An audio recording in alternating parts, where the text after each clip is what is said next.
Hawa nimepiga wote. Those people don't have to know.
Sisi tumeanzisha huko nini? Tumeanzisha huko akai. Kikambo. Yote nimeingia hata wewe kaskati. Nimelia. Hii kazi itaki. Ona wewe amekuja. Nimeweka flight mode bwana. Sasa.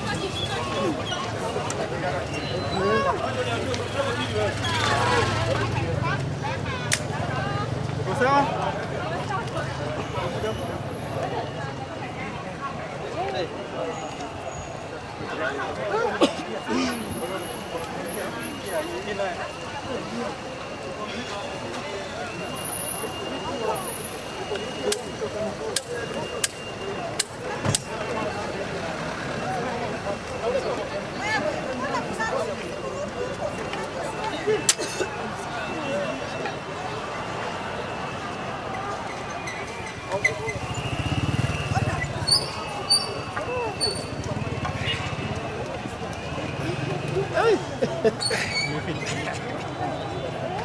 Hawa wengine wako hapa.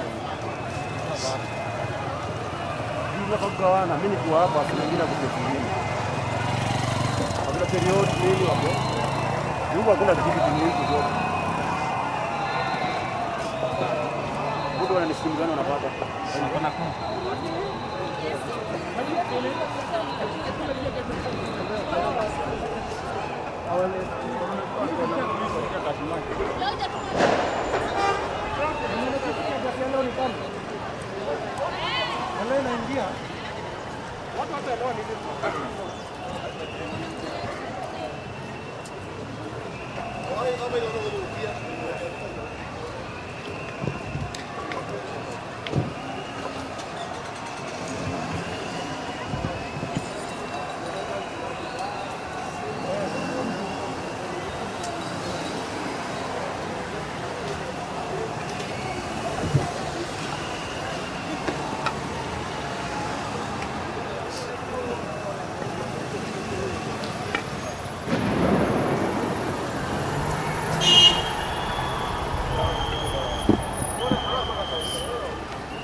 Actually, on some of the few items, and even the proposal to levy the capital gains on the transfer of the property.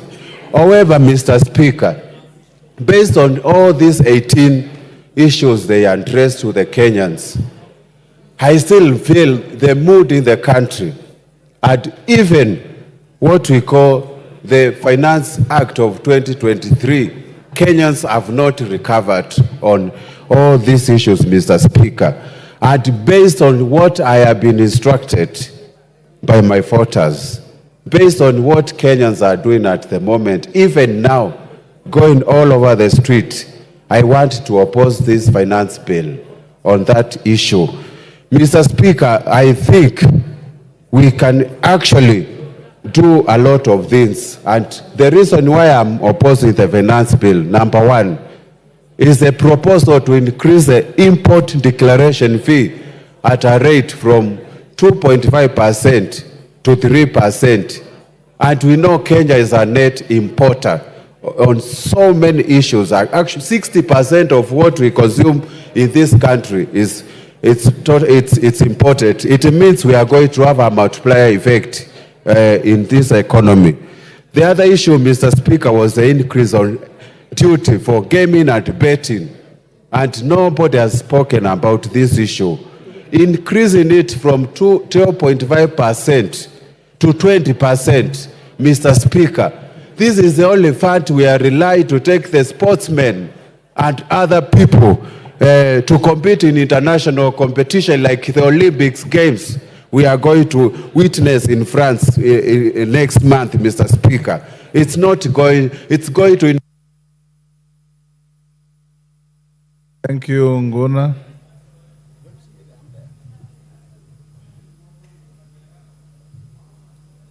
MP Buret.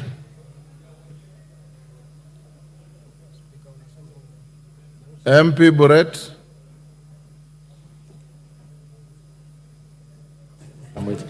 Thank you very much, Mr. Speaker. I rise to support the motion, not the motion, the bill, finance bill, together with the proposals that the Finance Committee has recommended in their report. Mr. Speaker, we must come to an agreement as a House that we cannot propose one thing and do another thing. We did indeed made proposals as this House and passed the appropriation bill, allowing the Budget Committee to be able to appropriate the funds that we had thought are of essence and also of great concern to the people. Mr. Speaker, in accepting and agreeing to the appropriation bill, the monies that we had voted for the constituencies, the various projects that are within our constituencies, and the nation's development, we did therefore agree that we will be able to raise these revenues either through ordinary tax or the proposals that the Finance Committee are going to come for us to be able to fund these projects. I find it hypocritical for members to rise up here and say that they will reject the finance bill in totality, and also refusing to acknowledge that therefore it must be accompanied by reductions or some elimination of some of the projects and the expenditures that you had proposed. Mr. Speaker, having read through the appropriation bill, this bill had proposed 1 trillion shillings, close to 1 trillion shillings, on repayment of interest on debt. This in itself has been monies that were taken, loans that were taken by the previous governments combined. And we must be...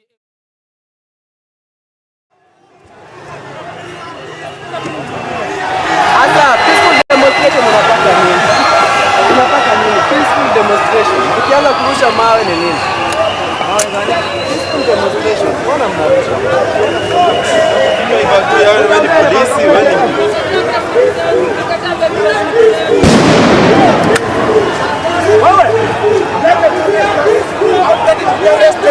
I've suffered for long in this country. Let me be arrested. I've suffered alone. I've been fighting for the freedom of this country. I've been alone. Let them kill us. We are tired. We are tired.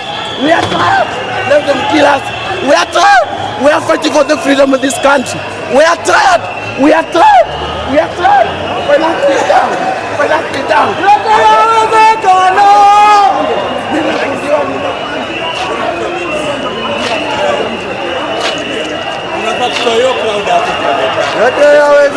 Yote yawezekana.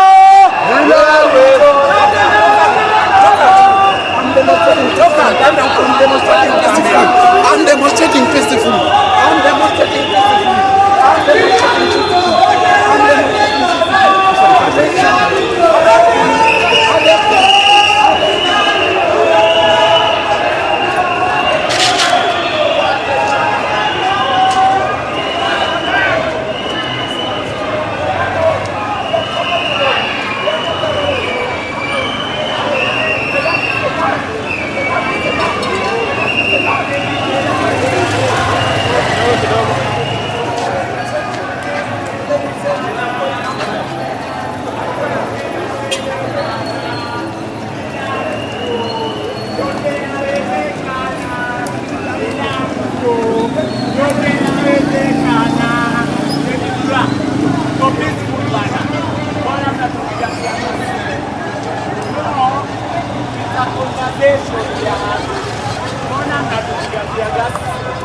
Hakuna mtu amepita wala mnajua.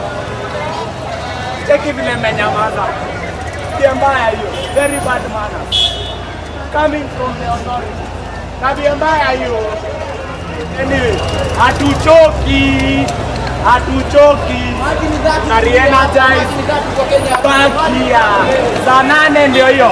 2 p.m. Una re-energize. Mpaka masaa. Yote yawezekana bila Ruto. Yote yawezekana bila Ruto. Yote yawezekana.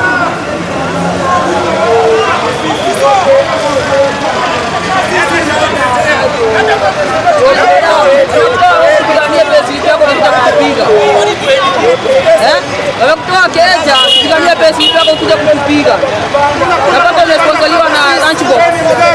Si tuko peaceful. Kwa hata ukinipiga, na pesa yako unapata utupa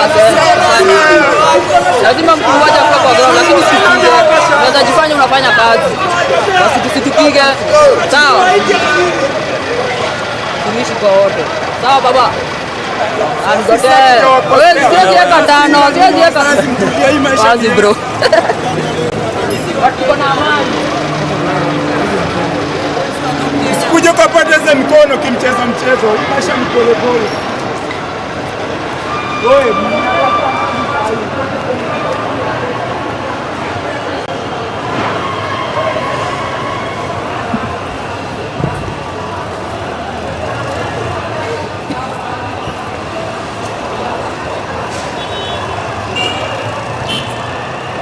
mahali kama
about it. Financial levy hatutaki.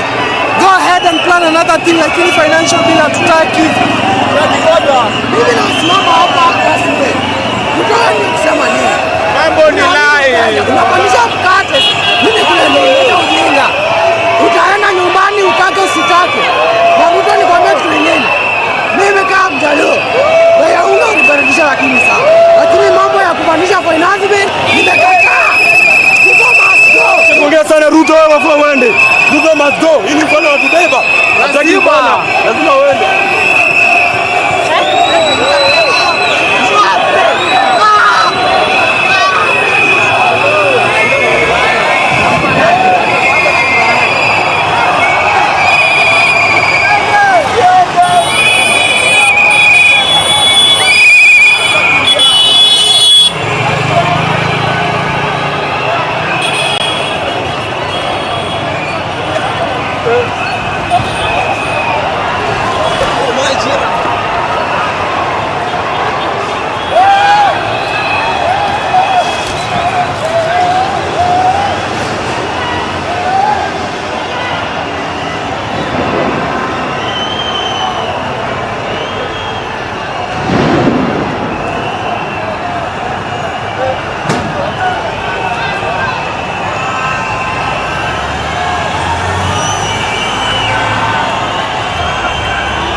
Ramayan.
Hii tukimpea mwaka moja atatuua bana. Tafadhali atunyonge saa hii. Ongeza volume.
Ushamkodi huyu.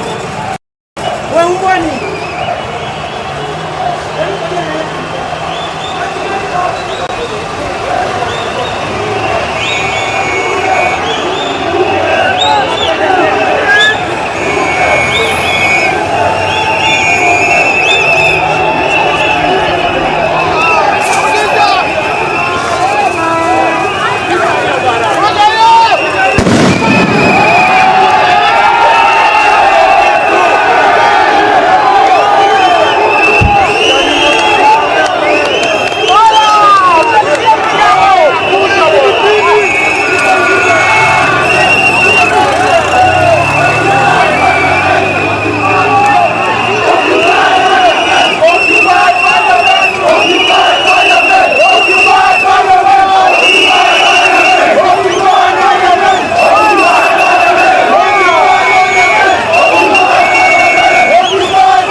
Anaanza kurusha mawe kwanza.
Don't use water.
Nani achukue hii ajifunge. We are tired of you, motherfuckers. We are tired of you. We are tired of you. It's our time right now to take over. We are going to take over all the streets of Nairobi. But the campus we are ready to go. We are taking down.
Kuna watu mapata.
Bana nusu pande hii. Wewe nani? Watu wengine wanakuja hapa. Wewe. Watu wa flank huko.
pesa yetu lazima tuibadilishe do.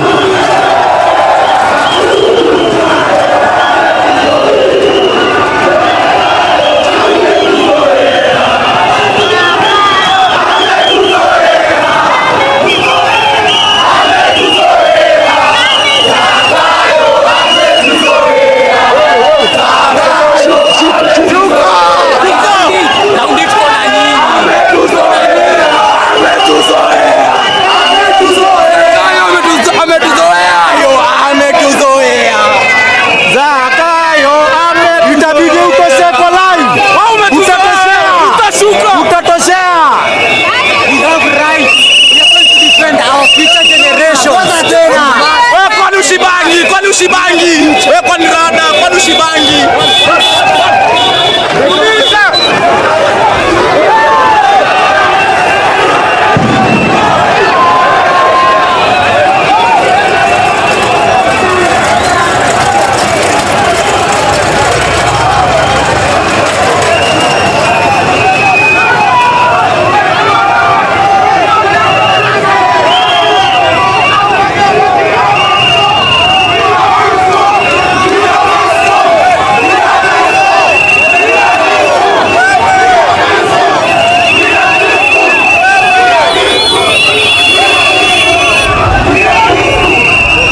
unajua. Si lazima ni bonge, unajua.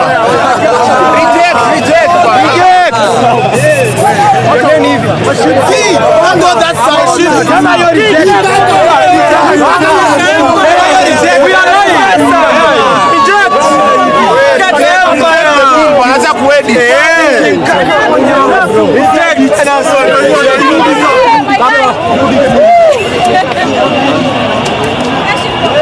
Nasikia wanavota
constitutional delinquent. We don't need, just go.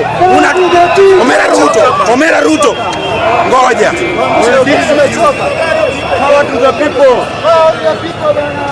You don't need any qualification to be a police officer. You only score D. You only score D and you become a police officer.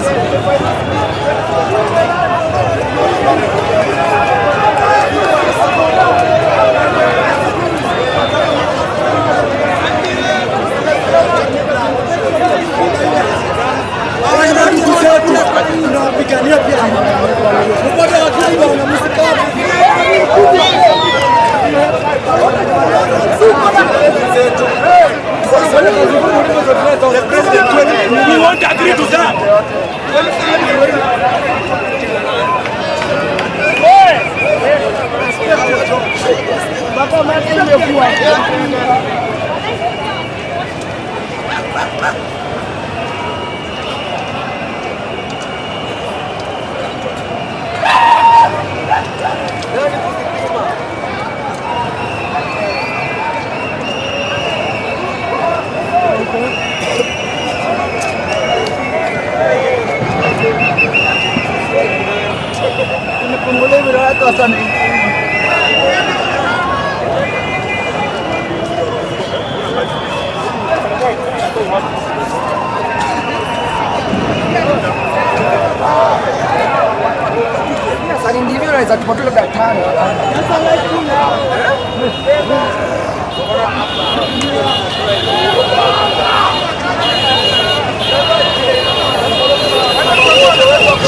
walikuwa na shughuli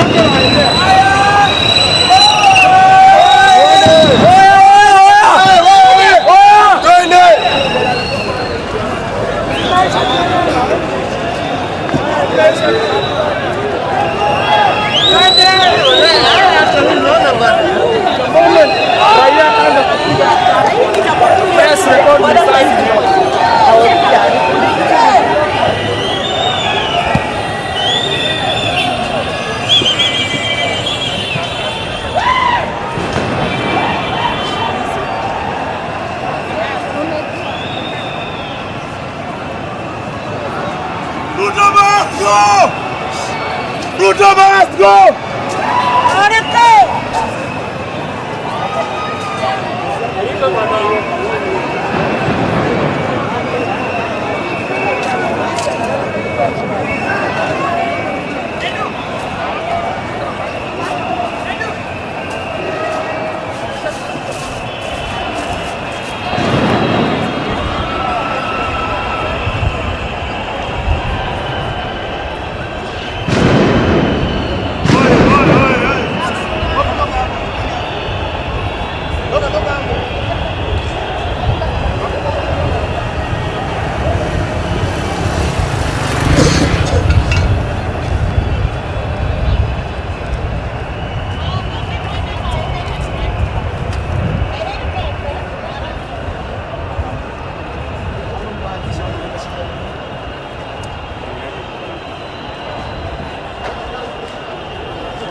askari wako nayo.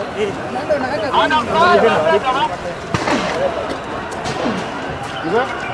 ni risasi.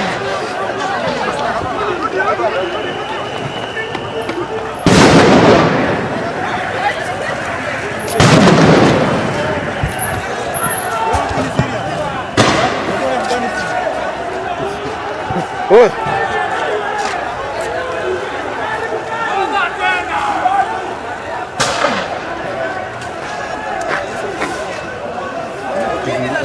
Turudi tu.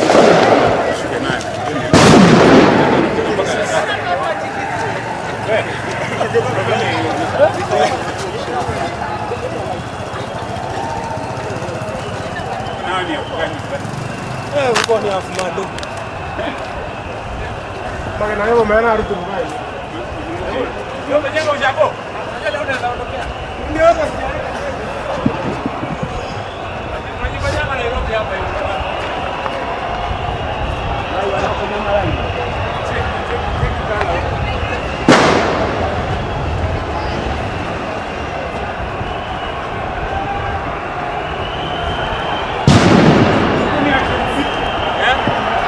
Uko ni afumado. Ni na hivi, ni na hivi. Uko. Asili tunapita hivi. Tunapita hivi.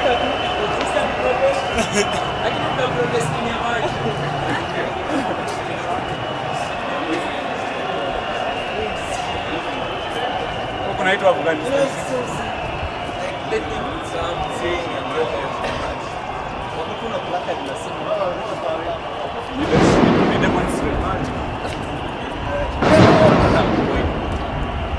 Kwani huko kuna akina nani? Huko ya. Huko wa kibichi. Sijui atakina nani. Asiisha ama alafu tutafika Sitaisha hivyo kama saa zile unaenda kwenye internet hakuna kelele. Ukiwasha kamera hivi. Sijui nani ameanza kupigilia mabati.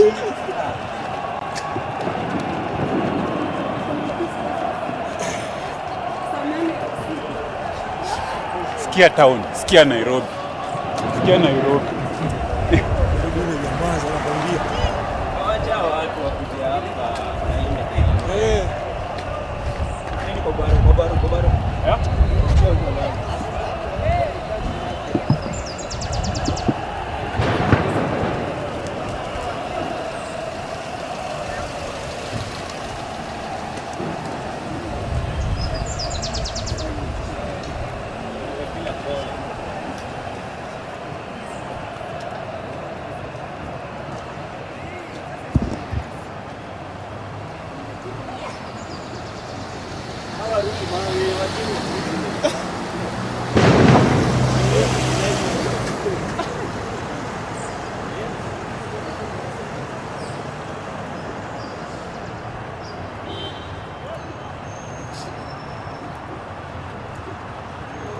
Kwa nyumba ananiambia sasa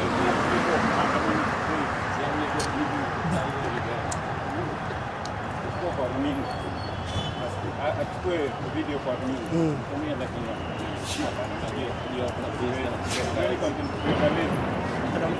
when YouTuber ni kufanya kazi kwa ya zingine na kwanza kumbuka kuna kupiga simu nyumbani.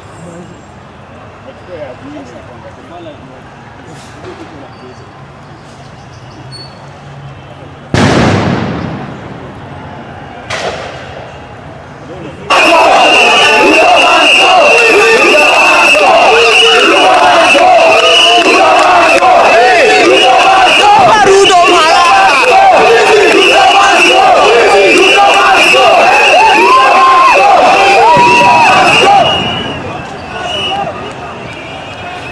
ndio natokea huko.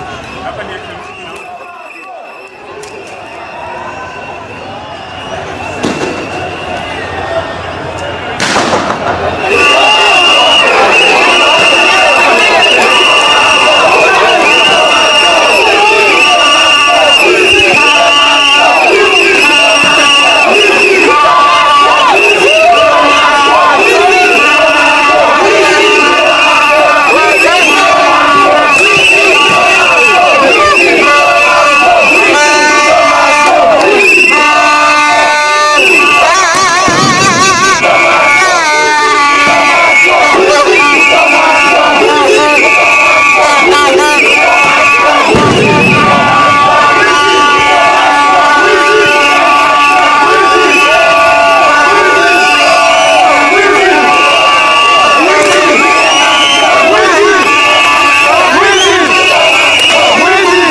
achukue hii ajifunge. We are tired of you, motherfucker.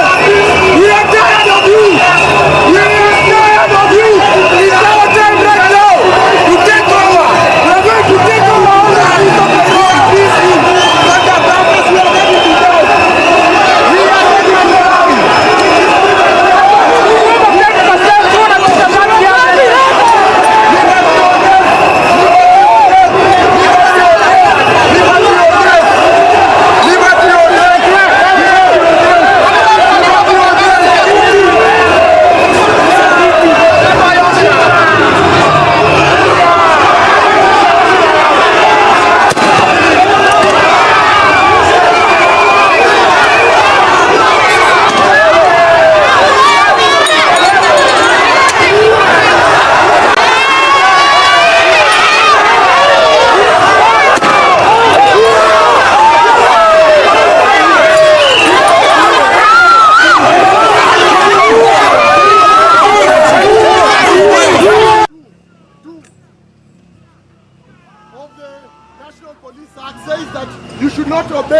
Unlawful orders. The unlawful orders that you are being issued should not be obeyed. You don't need to tear gas us. We are protesters that have come to protest peacefully, and there is no way you are going to stop us from protesting. It is our right. You are to facilitate us to protest peacefully. That's the only involvement of a police officer. And it is not peaceful protest. This is protected under the Constitution. You cannot. You cannot do it.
This thing we are going to court to get people personally accountable. If you are a police officer, you shoot a bullet, you'll be personally accountable. Imagine nobody will be accountable on your behalf. You've heard of the use of a live bullet. Evidence has been collected. A live bullet has been used, evidence has been collected.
Museveni achukue hii. Achukue hii.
This is creating unnecessary tension in the country.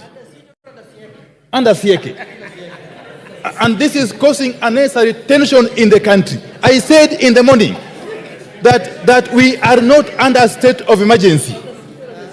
And this country is not a police state, Honorable Speaker.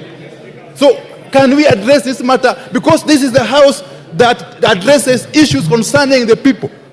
This is the highest organ of our democracy. So could we basically get a report on what is actually happening and an assurance that this house remains independent and free to transact its business as mandated by the Constitution, Honorable Speaker. Otherwise, we shall be acting now under some kind of duress, because the members of Parliament will now be acting under coercion in whichever way they want to transact the business of the House, Honorable Speaker. I plead with you. Yes, Otienda Molo. Is it on the same issue? On the same issue? Give me the microphone. Thank you, Mr. Speaker. It's the same issue. Mr. Speaker, I want to confirm that I have just approached the precincts of Parliament. The precinct of Parliament is blocked from this side of Intercontinental. It is blocked from the other side of Protection House. If even for us members of Parliament, Parliament is blocked, then what are we supposed to do? Mr. Speaker, it is not just the House of Parliament that is august. The precincts of Parliament is also august. And I think, Mr. Speaker, you should give direction that our orderlies open access to Parliament. There is no reason to blockade Parliament. I know that we will vote. Those who choose to vote, the way they choose to vote, will be seen by Kenyans. We do not need to be shielded from Kenyans. Let this House be accessible. Thank you, Mr. Speaker. Majority Leader. Majority Leader. Thank you, Honorable Speaker. Order, honorable members. Honorable Speaker, it's good that the Leader of Minority has raised that issue again. And I did ask the Inspector General of Police earlier mid this morning why the blockade. Honorable Speaker, first let me set the record straight that there is not a single member of Parliament who is unable to access Parliament. Not just members of Parliament, that is why we are here in our numbers. Even our staff, parliamentary staff. Honorable Speaker, you could protect me from the shouting, or I could simply sit, and those who want to shout can shout. Order. Order, honorable members. Try and listen to each other. Majority Leader. Thank you, Honorable Speaker. I was saying not a single member of Parliament has been unable to access the precincts of Parliament. Not a single member of staff of Parliament has been unable to access the precincts of Parliament. And the Inspector General of Police confirmed to me mid this morning that there were organized groups who had planned to take siege, or what Honorable Junet calls siege, take siege of Parliament, and criminal elements who also intended to use the ongoing peaceful demonstrations under the pretext of the peaceful demonstrations to access Parliament and cause harm to members of Parliament. Honorable Speaker, I said it is good the Leader of Minority has raised this issue, because at the end of the day, if any one of you or any of our staff members gets harmed in any way, we will point fingers at the same police officers whom we have bestowed the responsibility of ensuring our safety, Honorable Speaker. It is indeed true, Honorable Speaker. Order. He is responding to a point of order. Order. Order, Babu. We now take your seat. Take your seat. It is me to rule whether he is out of order or not you. Order, Babu Wino. Take your seat. You know, Honorable Speaker, we said the other day respect is earned, and you did indicate to us that even in this House, we must act with some decorum and some respect. And the same could be said of maturity, Honorable Speaker. That you have to exhibit maturity in the House to earn your respect, Honorable Speaker. I was saying, Honorable Speaker, Order. in the endeavor to protect not just the safety of members, but the institution of Parliament, the Inspector General of Police indicated to me that they have taken adequate security measures to ensure that every member of Parliament who wants to access Parliament can access Parliament. Members can vote willingly, not under coercion, not under duress, to vote willingly, either for or against the finance bill that we are coming to vote. And Honorable Speaker, just in relation to what Honorable Tiende Amolo has said, it is true, we know the kind of intimidation that has been out there. But none of these members in this House is here as a coward. They are here to exercise their mandate as bestowed on them by the Constitution of our Republic, Honorable Speaker, and they will vote willingly. They will not be coerced by anybody. The police are not here to tell you how to vote. Let them do their work and let us do our work from inside Parliament. Those who want to shout and excite crowds outside there like Babu Owino, they could do so.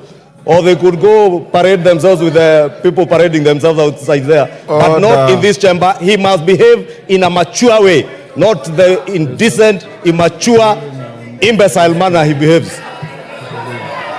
Order. Order, honorable members. Babu Owino, take your seat. Order, Angela. Order, members. Order, Honorable Angela. Order.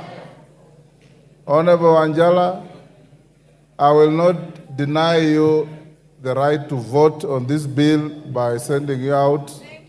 Remain here and vote. Honorable members, I know that's what you are soliciting, and I will not give it to you. Order, honorable members. Honorable members, each and every one of you has the right to be in this House, to represent the people who send you here, to legislate for this country, and to oversight the executive. In coming to this Parliament, nobody, and I mean nobody, has any color of right, either in law or in fact, to prevent you from coming to do your duties. Seeing how many we are here, it is testimony to the fact that you came in freely. Secondly, the grounds of Parliament, as stated by Senior Counsel Otiende Amolo, are hallowed grounds, are protected grounds. And that's why no member can be arrested or served with any court summons or processes within the precincts of Parliament. You are protected to that extent. Beyond the precincts of Parliament, the Speaker and the administration of Parliament have no jurisdiction. Our jurisdiction is here in the chamber and within the precincts of Parliament. I instructed the majority leader, after Honorable and I raised the issue, to get in touch with the police and speak to the Inspector General and bring him to the attention that whatever law enforcement activities going out there should not in any way interfere with your legislative work.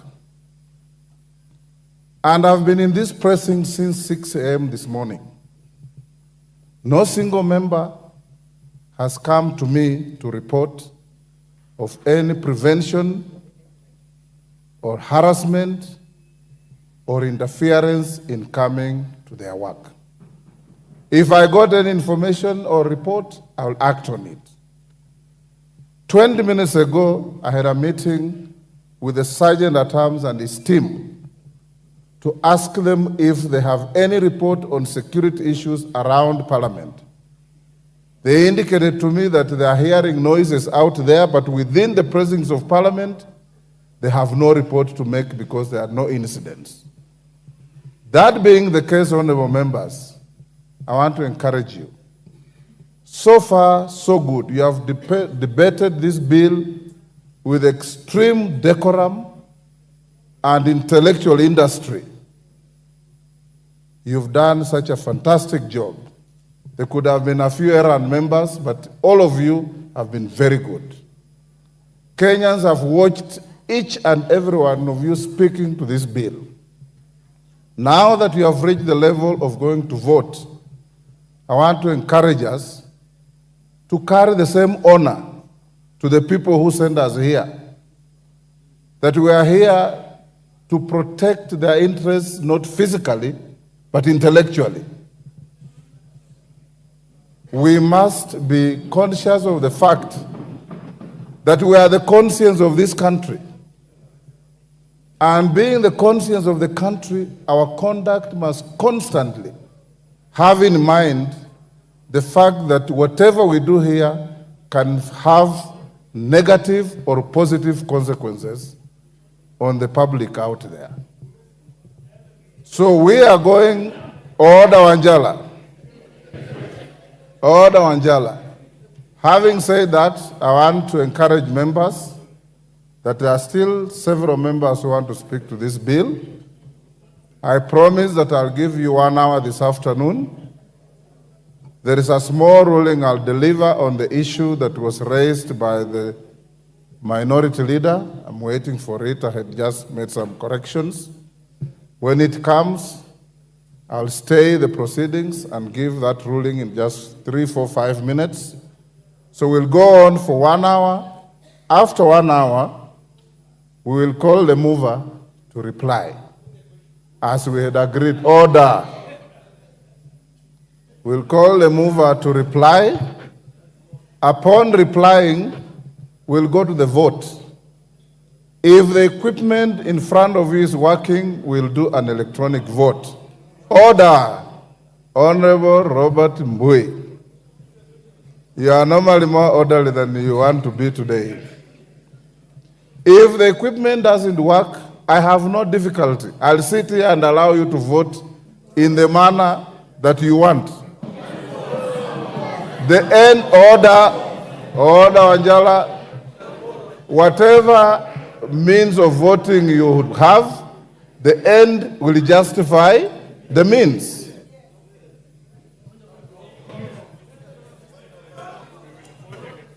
Yes, Junet.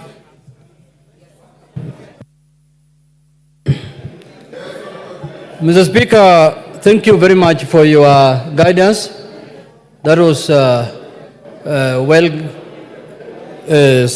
researched guidance. But Mr. Speaker, it is of the view of the minority that on this matter of the finance bill, Mr. Speaker, we do voting manually or orally or through roll call, Mr. Speaker. On this one, people don't have a lot of faith in the gadgets. So, Mr. Speaker, we want to vote now this one orally so that everyone can, his vote can count this one, Mr. Speaker. We seek your indulgence. Order, members. Let's cross that bridge when we reach it. Next order. Yeah. Honorable Oundo. Honorable Oundo, you have a statement. All the honorable members. Thank you, Honorable Speaker.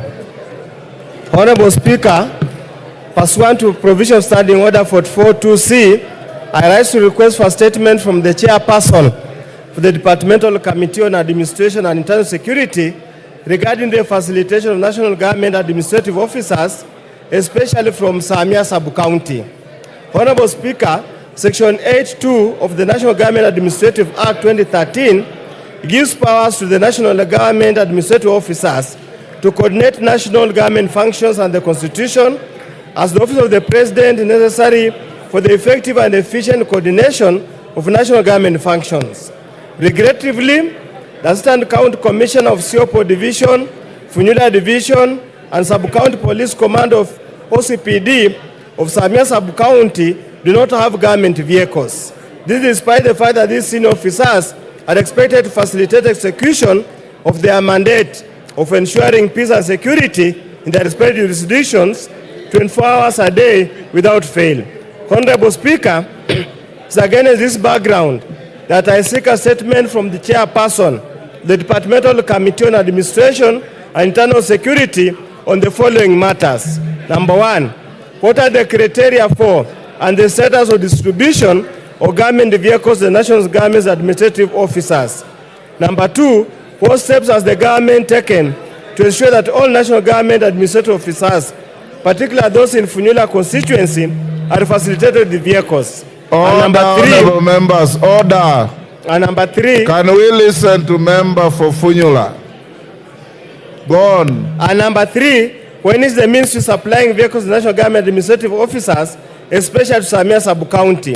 I thank you, Honorable Speaker. Thank you, Honorable Speaker. Thank you, Honorable Undo. Next statement, Joseph Namwar, Turkana Central. Joseph, go ahead. Honorable Speaker, pursuant to the provisions of Standing Order 44-2C, I wish to request for a statement from the chairperson of the Departmental Committee on Administration and Internal Security regarding recent incidents involving the Kenya Wildlife Services and local communities in Sibiloi National Park, Marsabit County.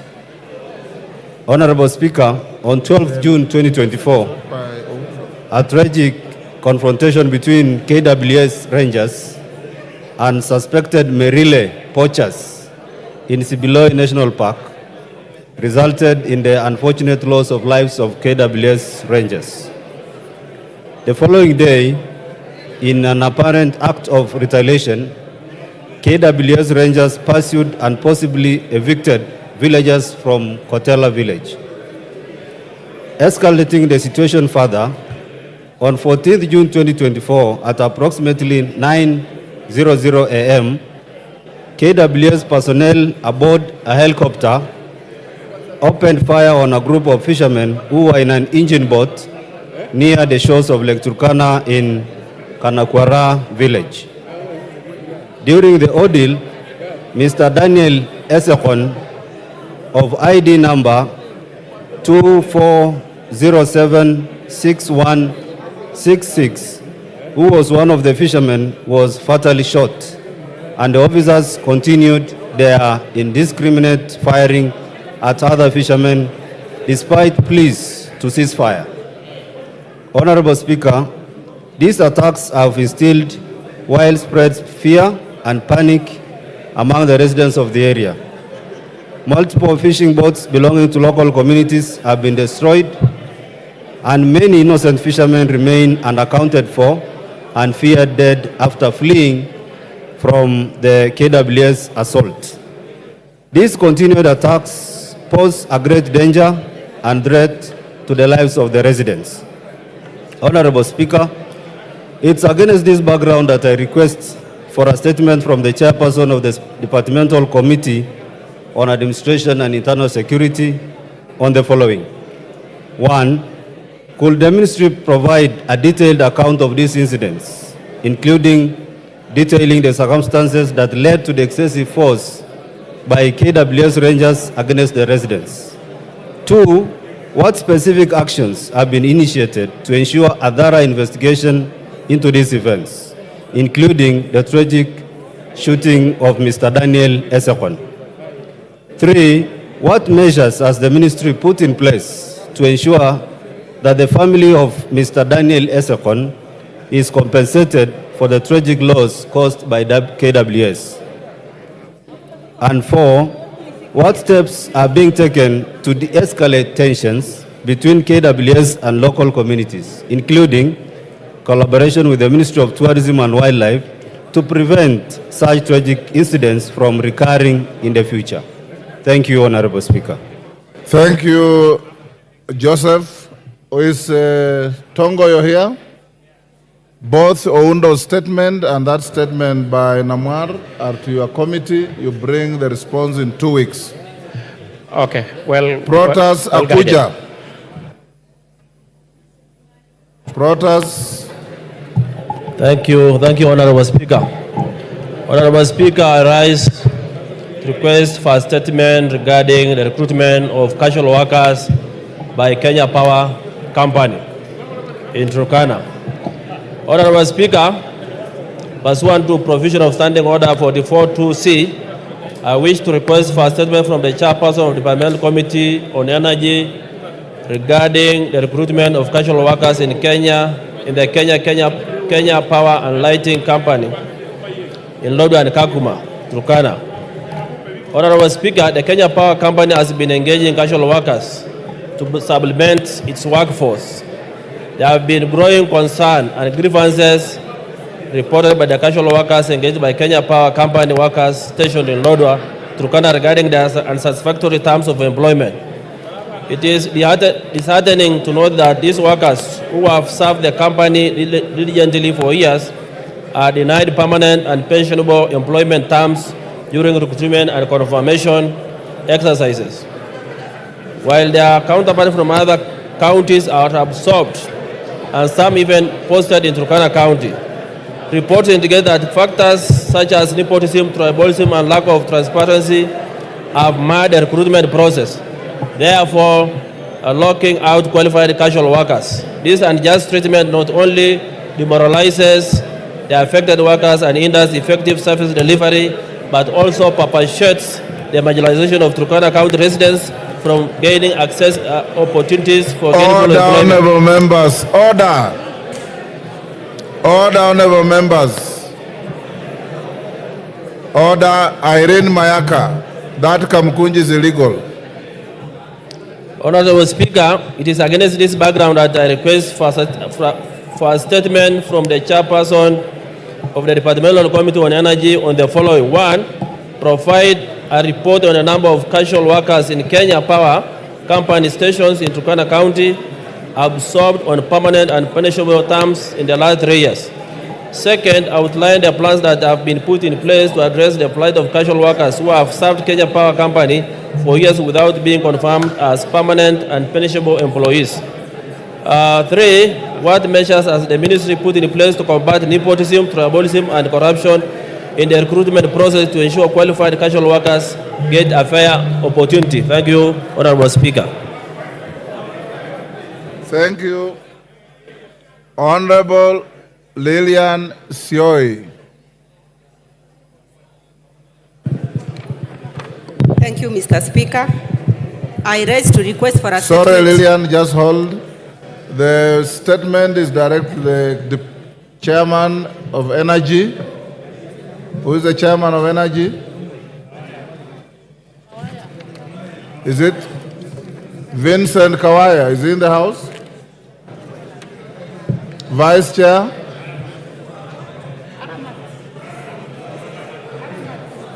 Who? Aramat. Is he in the House? You bring a response in 2 weeks.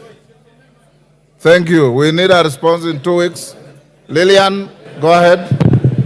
Thank you, Mr. Speaker. I stand to request for a statement regarding delay in the issuance of e-TIMS invoices by the Kenya Revenue Authority. Honorable Speaker, pursuant to the provision of Standing Order 44-2C, I wish to request for a statement from the chairperson of the Departmental Committee on Finance and National Planning regarding the delay in issuance of e-TIMS invoice by the Kenya Revenue Authority. Honorable Speaker, the Kenya Revenue Authority issued a directive seeking all taxpayers carrying on business to onboard on the Electronic Tax Invoice Management System, e-TIMS. The e-TIMS was introduced through the VAT, Electronic Tax Invoice. Regulation 2020. However, taxpayers have in the recent past experienced challenges generating invoices from the eTIMS online portal. This has resulted in delay of payment, which has caused anguish among taxpayers who conduct business in Kenya. Additionally, the challenge has caused anxiety on the taxpayers, noting that taxpayers stand to lose out on payment at the close of the financial year 2023-2024. Honorable Speaker, it is against this background that I request for a statement from the chairperson of the Departmental Committee on Finance and National Planning on the following. 1. What steps have been taken to ensure functionality of the eTIMS online platform? 2. What is the status of successful onboarding of taxpayers to the eTIMS online platform? Thank you, Mr. Speaker. Thank you, Lillian. Chairman, Finance and National Planning. Where is Kimani? Majority Leader inform him to bring a response in 2 weeks.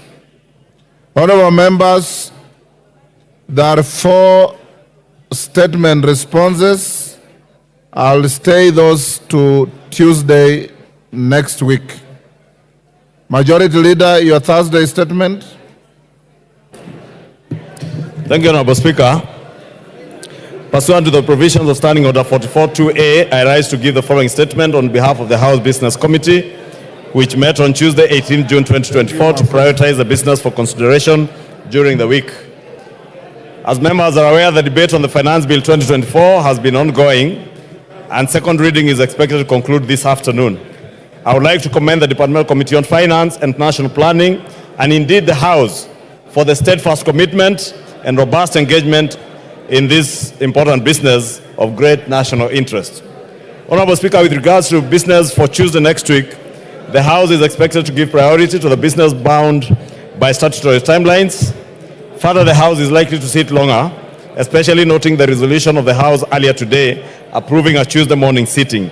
The following bills are of priority. 1, second reading of the Appropriation Bill 2024, and 2, the County Allocation of Revenue Bill, Senate Bill number 25 of 2024. 2, Honorable Speaker, Committee of the Whole House on the Finance Bill 2024 and the Appropriation Bill of 2024. 3 is the second reading of the following bills, should they not be reached today: the Land Laws Amendment Bill number 2 of 2023 and the Mang Beans Bill, Senate Bill number 13 of 2022. Additionally, debate will also be undertaken on the following motions, should they not be concluded today. 1, reports of the Auditor General on the National Government Constituency Development Fund for 9 constituencies in Bungoma County. 2, report of the Public Petitions Committee on its consideration of public petition on funds spent contrary to the provisions of Article 223 of the Constitution. 3, reports of the Auditor General on the financial statements of specified state corporations. 4, report on the Parliamentary, Broadcasting and Library on enhancing reporting of parliamentary business on online platforms. 5, report of the Committee on Regional Integration on its inspection to the semi-autonomous institutions of the East African Community in Uganda. 6 is a report of the Committee on Implementation on the implementation status of reports on petitions and resolutions passed by the House. 7 is a report of the Committee on Trade, Industry and Cooperatives on its consideration of alleged unfair trade practices by foreign investors in Kenya. And 8 is a second report of the Committee on National Cohesion and Equal Opportunity on employment diversity audit in public institutions. Honorable Speaker, members will note that I had previously conveyed that the Cabinet Secretary for the Ministry of Interior and National Administration was scheduled to appear before the House on the afternoon of Wednesday, 19th June 2024 to respond to questions in the plenary. However, due to the priority business before the House, the appearance was postponed to Wednesday, 26th June 2024, and in this regard, members whose questions had been listed earlier for response are encouraged to avail themselves. Honorable Speaker, I had read the whole list of almost 16 questions by various members. I do not need to repeat them since I read them last week. In conclusion, Honorable Speaker, the House Business Committee will reconvene next week, Tuesday, 25th June 2024, to schedule business for the rest of that week. I now wish to lay this statement on the table of the House. Thank you. Thank you, Majority Leader. So members Zair Mishimbogo, Amina Munyanzi, and Rael Kisiwai, responses to your statements will be on Tuesday. So the chairman of committees or chairpersons of committees be notified. Next order. Order number 8, the Finance Bill, National Assembly Bill number 30 of 2024, second reading, resumption of debate. Yes, Senior Counsel, what is out of order?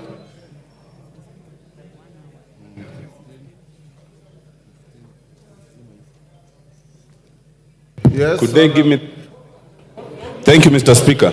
Mr. Speaker, I rise under Standing Order number 252 in terms of access to the House.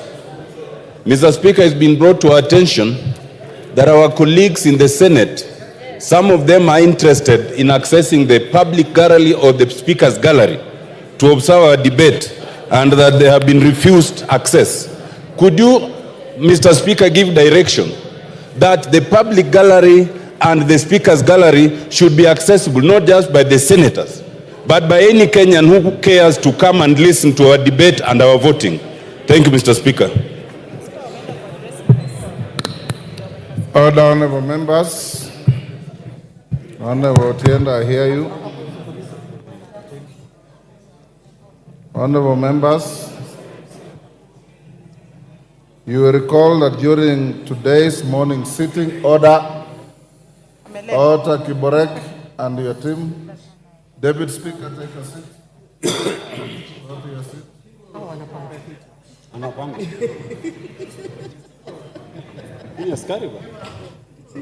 Thank you.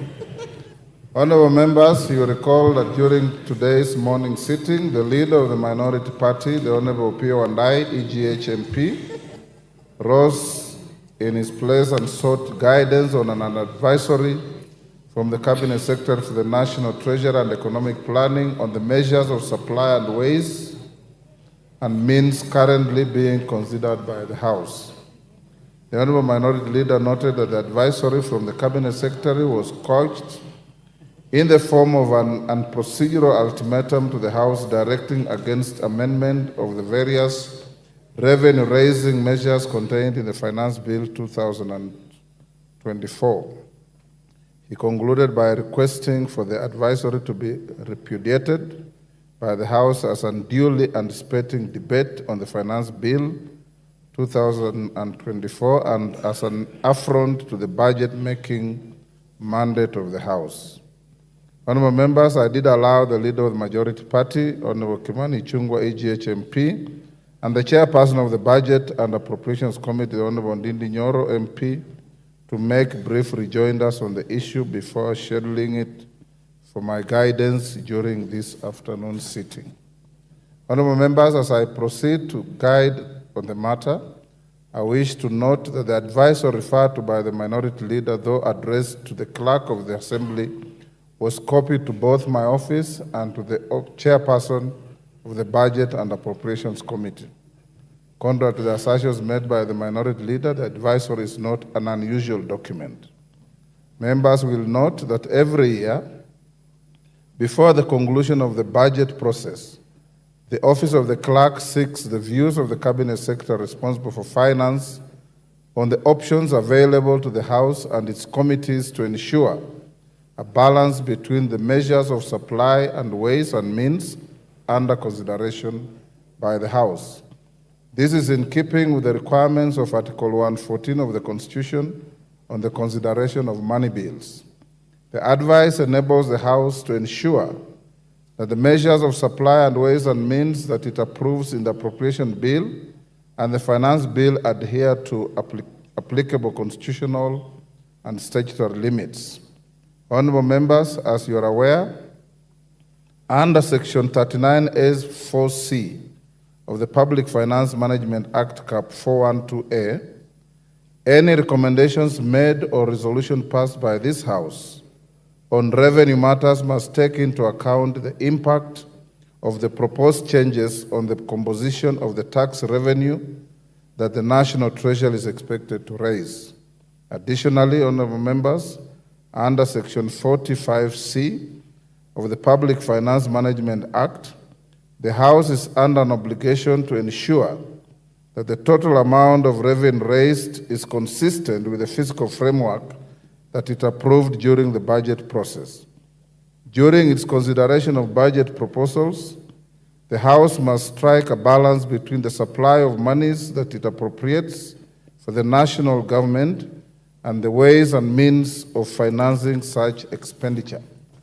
As ably expressed by the leader of the majority party and the chairperson of the Budget and Appropriations Committee, any negative imbalance between the ways and means and the supply approved by the House ultimately results in a fiscal deficit.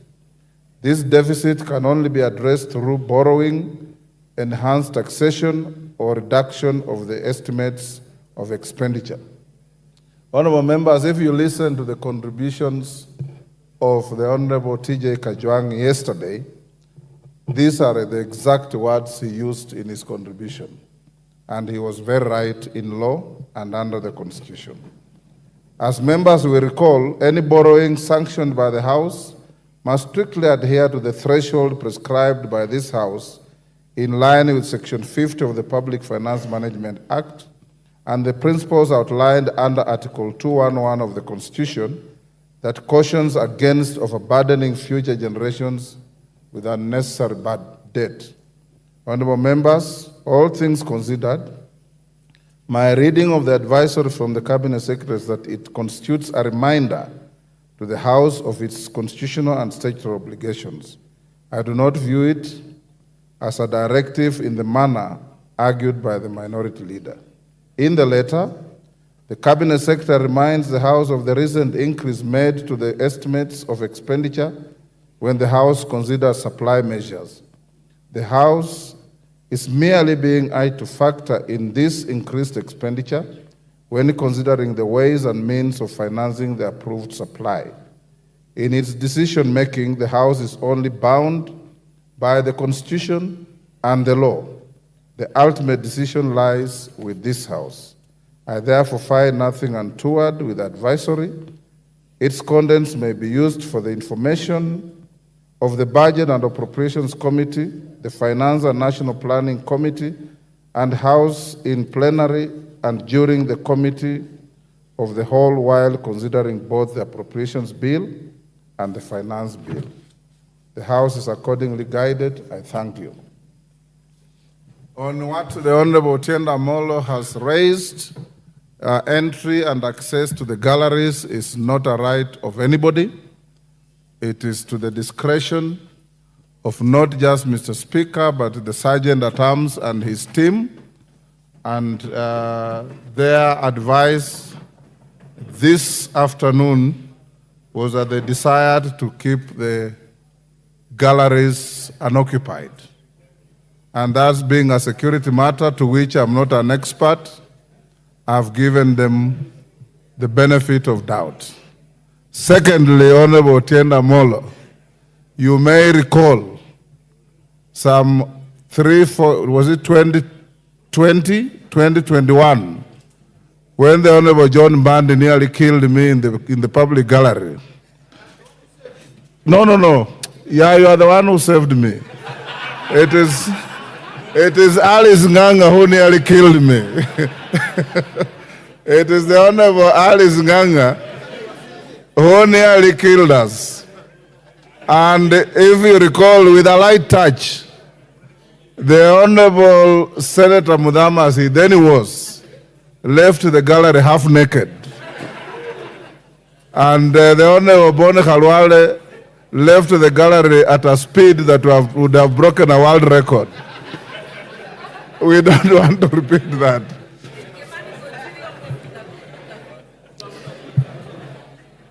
Honorable members, now we go back to the bill. Robert Basil. But as I call Robert Basil, honorable members, I have been ordered I've been requested by the majority and minority leaders that we reduce the time further from 3 minutes to 1.5 minutes. Robert Basil. Thank you, Speaker. The time is too short, though.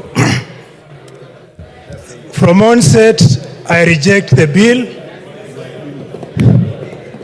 because it's very clear Generation Z, they cannot, or they want to say elastic limit on taxation has been reached. So we need to listen to the cries of the citizens and do like what Ronald Reagan in the US did. We cut taxes and we cut government expenditure. So, Mr. Speaker, if you look at some of the taxes, for example, if you look at the excise duty on coal, the 5%, in principle, Mr. Speaker, what it will do is going to kill cement, clinker manufacturing industries. And with that, we are going to lose jobs, lose revenue, and will not be able to realize the target.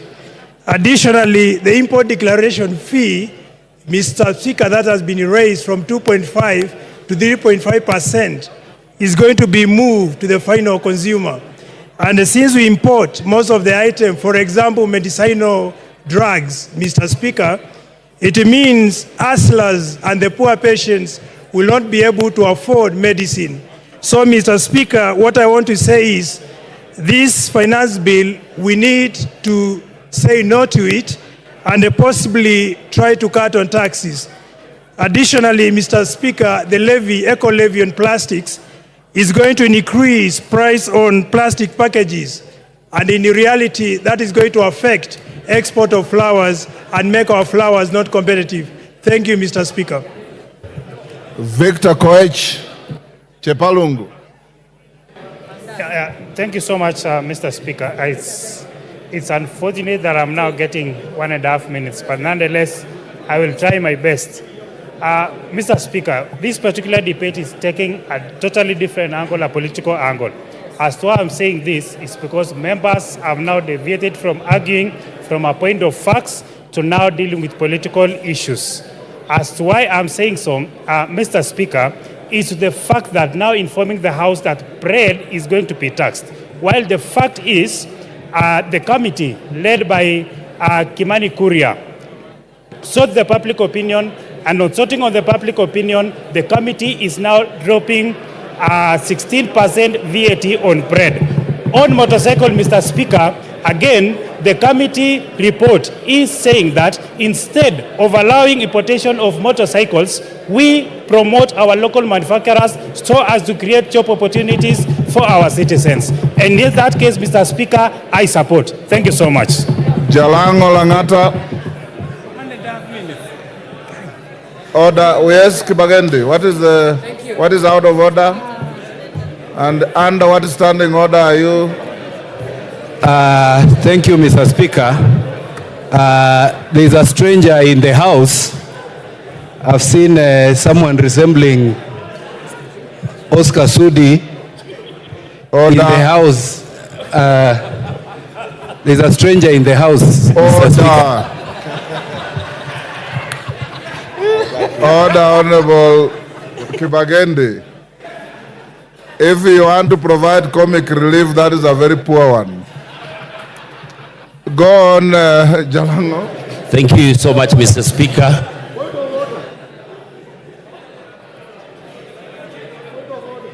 Give order, Anjala.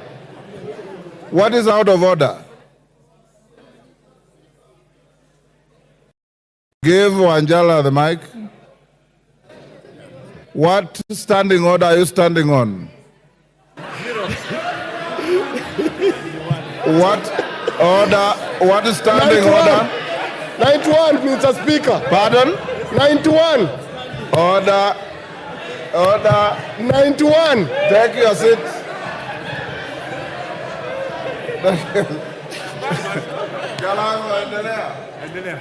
Mr. Angela, Speaker. you have no point of order. Take your seat. Jalango, carry on. Honorable Anjala.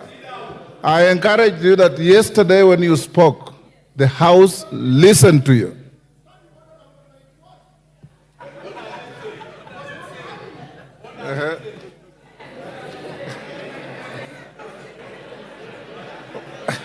What is it about?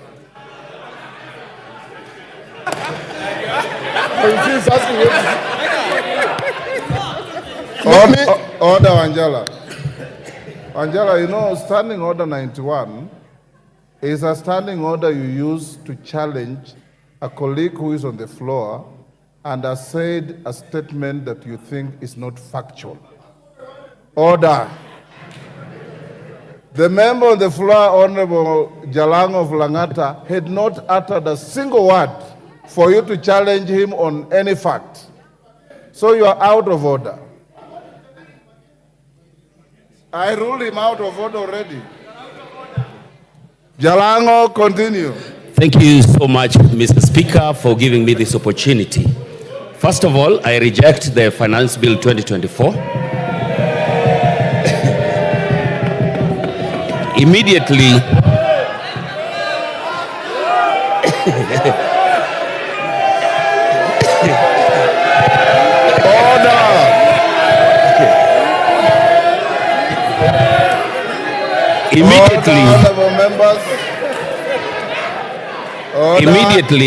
immediately touched around everything that touches a common person. That is the M-Pesa, the cars, the pads. And I looked back and saw the whole generation in Langata out here having their voices so loud. Even after the amendments, I had to make the choice that I've made today. Now, out here is the Gen Z generation whom I talk to every day. I interact with them on Twitter, TikTok, and everywhere. When most of you will have gone back to the villages, we will be with them here in Nairobi. The question will still be there. And most of you know, I'm the friend to the president, and I spoke to him, and he knows very well that this is my stand. Thank you so much, Mr. Speaker.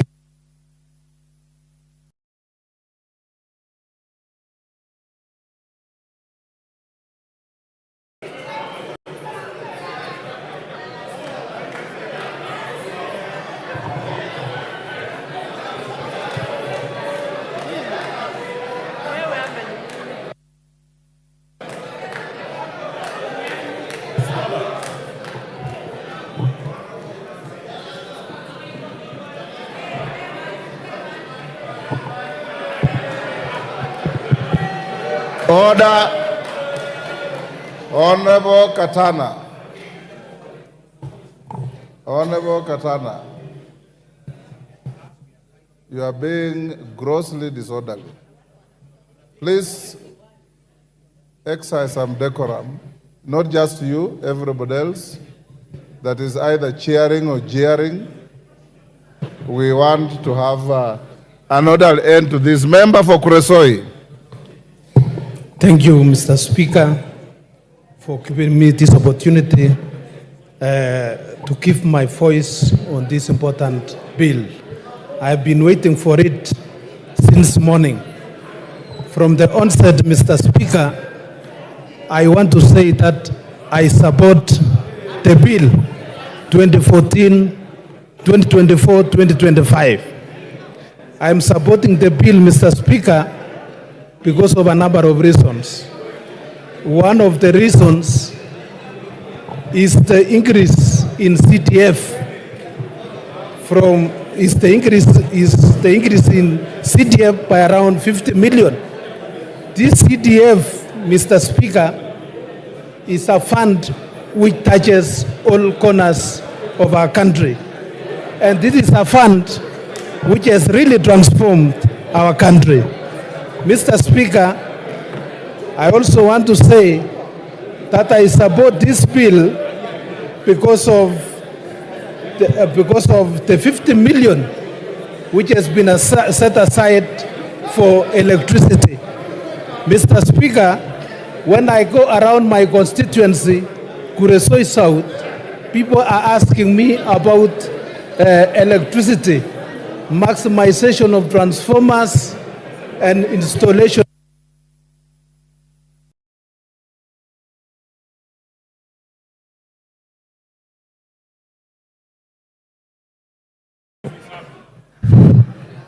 Ruth Odinga.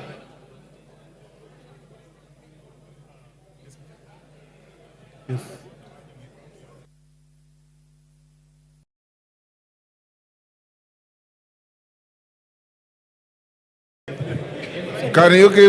Thank you, Mr. Speaker. I stand up here to reject the bill, the Finance Bill 2024. And mine is very simple. This finance bill is actually an IMF-driven finance bill.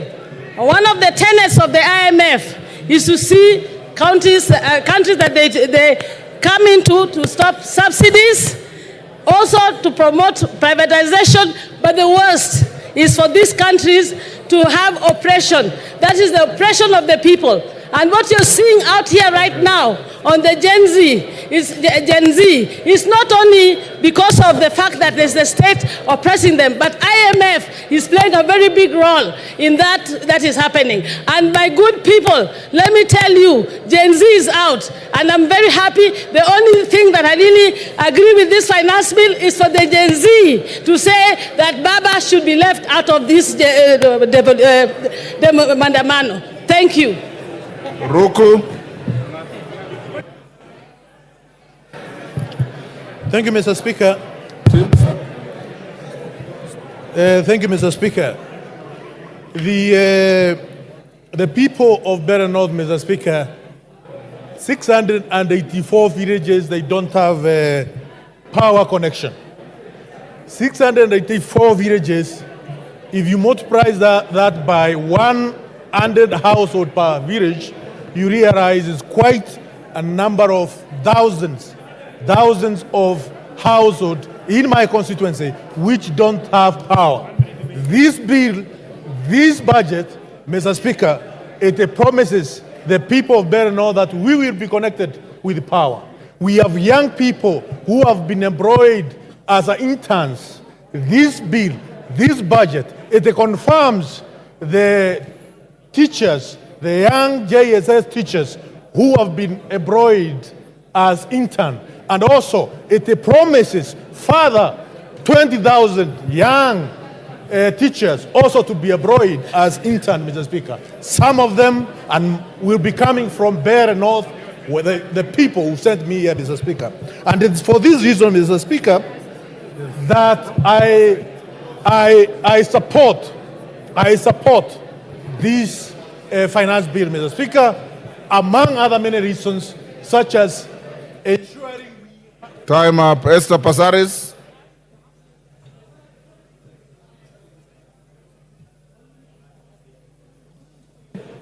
Thank you, Mr. Speaker. Mr. Speaker, much as I commend the public participation that was done on the bill, and much as I commend the amendments that they have come with, I want to say that I reject, because we need to ensure that we listen to the population and what they're saying.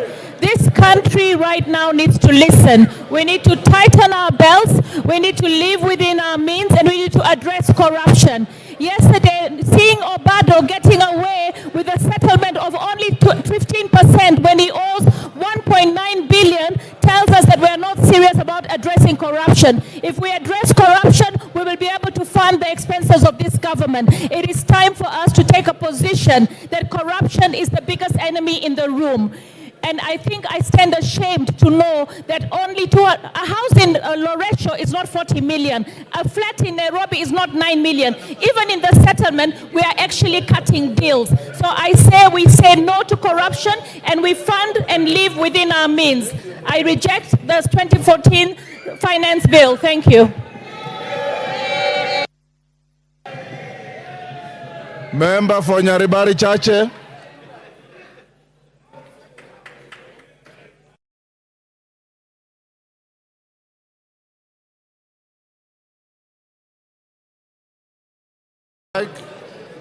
Thank you, Honorable Speaker.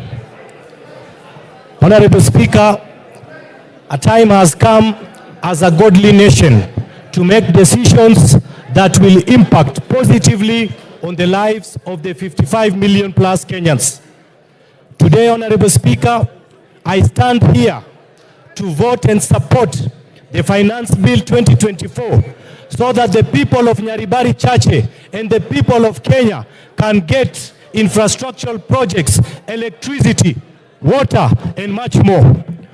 Honorable Speaker, I want to urge the Generation Z to relax as Kenya Kwanza government means well and they will be the greatest beneficiaries of the proposed amendments. Honorable Speaker, the Generation Z are young Democrats trying to exercise their constitutional rights to picket and assemble. I am urging the Inspector General of Police, Honorable Speaker, to treat them humanly and provide them with maximum security. Honorable Speaker, the Finance Bill 2024 proposes an export and investment promotion levy with the goal of encouraging consumers to purchase locally produced alternatives, thereby supporting domestic manufacturers, Caleb Luyali.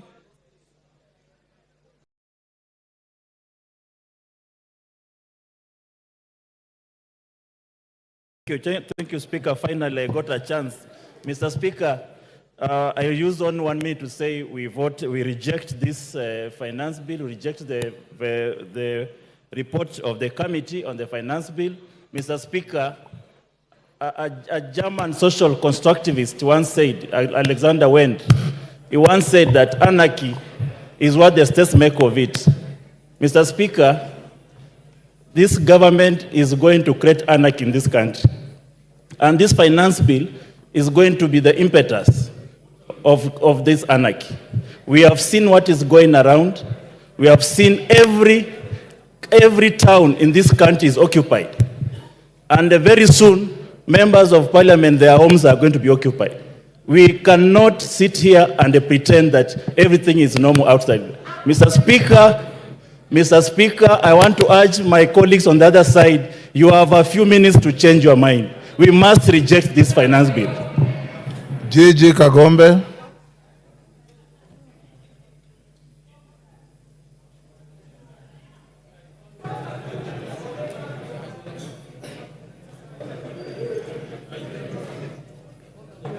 Give him the mic.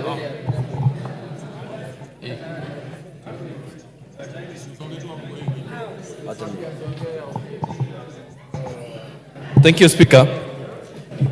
I stand to support this Finance Bill 2024 because, Mr. Speaker, we have a responsibility as a House to create employment for the people who are out there demonstrating. Mr. Speaker, we also have a responsibility to make sure that we give the right information to the young people of this nation. In as much as they elected us and we listen to them during public participations, we also have a responsibility to tell them the truth.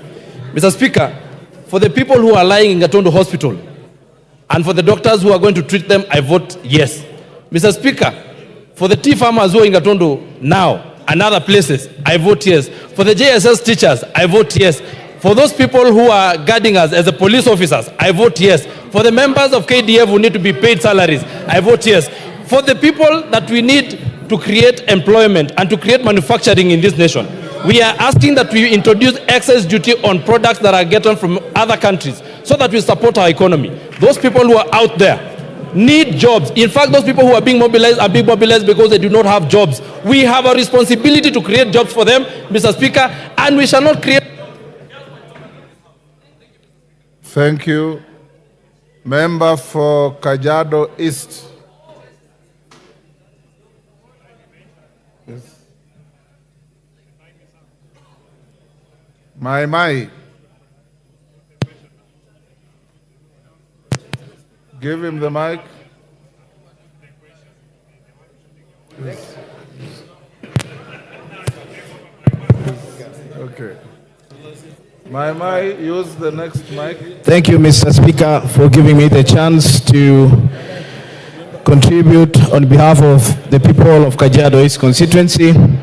I rise to oppose the finance bill for 2024 because the bill has excessive taxes on common wananchi. Mr. Speaker, as you can see, our economy has not improved, and we have about 16% of our population living below poverty line. And the reason is because of bad economy as well as corruption in this country. By taxing them more, I feel like it's putting a burden on wananchi, which we should be doing more to help them than hurting them. Mr. Speaker, when you also look at the fuel levy of 9 shillings, that is another burden to wananchi. I can imagine by people commuting between Kitengela and Nairobi and back and forth, paying more for transport because of the increase of the fuel levy. So, Mr. Speaker, I stand to oppose the bill because it is not friendly to common wananchi. Thank you, Mr. Speaker. Moses Kirima.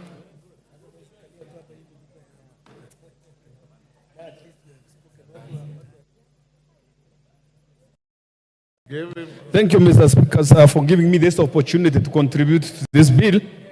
Mine is that by the time when this bill came originally, it was too bad and it was punitive to the people. And my people had instructed me that if it was to be as it was, I was meant to oppose it. But when I came and raised the issue with the chairman of finance, Mr. Kimani Kulia, he told me that there are going to be some amendments of which actually what I was told to oppose, the bread, taxation, bondas, rentals, essentials, cooking well and avocados and the rest, the agricultural outputs. After the amendments, I don't see any reason to oppose it. So I thereby support it with amendments. But if there are no amendments, no way. Thank you, Mr. Speaker, sir. Ken Chonga.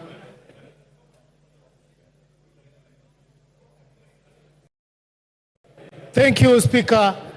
From the outset, Mr. Speaker, I stand to oppose this bill. Mr. Speaker, by the mere fact that the drafters of this bill were thinking of taxing bread, milk, rubber, it means that they never had a good intention for the Kenyans. This bill is obnoxious, is diabolical, this bill is pungent and shocking to the lives of Kenyans. Mr. Speaker, I was surprised yesterday, the majority leader here said that life has gone down, that the packet of maize flour right now is trading at 100 shillings. Where in which supermarket can we go and find the one packet? Not unless he has a supermarket that he can direct Kenyans to buy from. Finally, Mr. Speaker, by mere fact of adding 9 shillings to petroleum products, it is implying, therefore, the entire economy is falling down. Everything in the economy depends on fuel, and for as long as we have the price of fuel, everything is going to spiral up. Mr. Speaker, I stand to oppose this bill. Thank you. Janet Setianei, member for Turbo.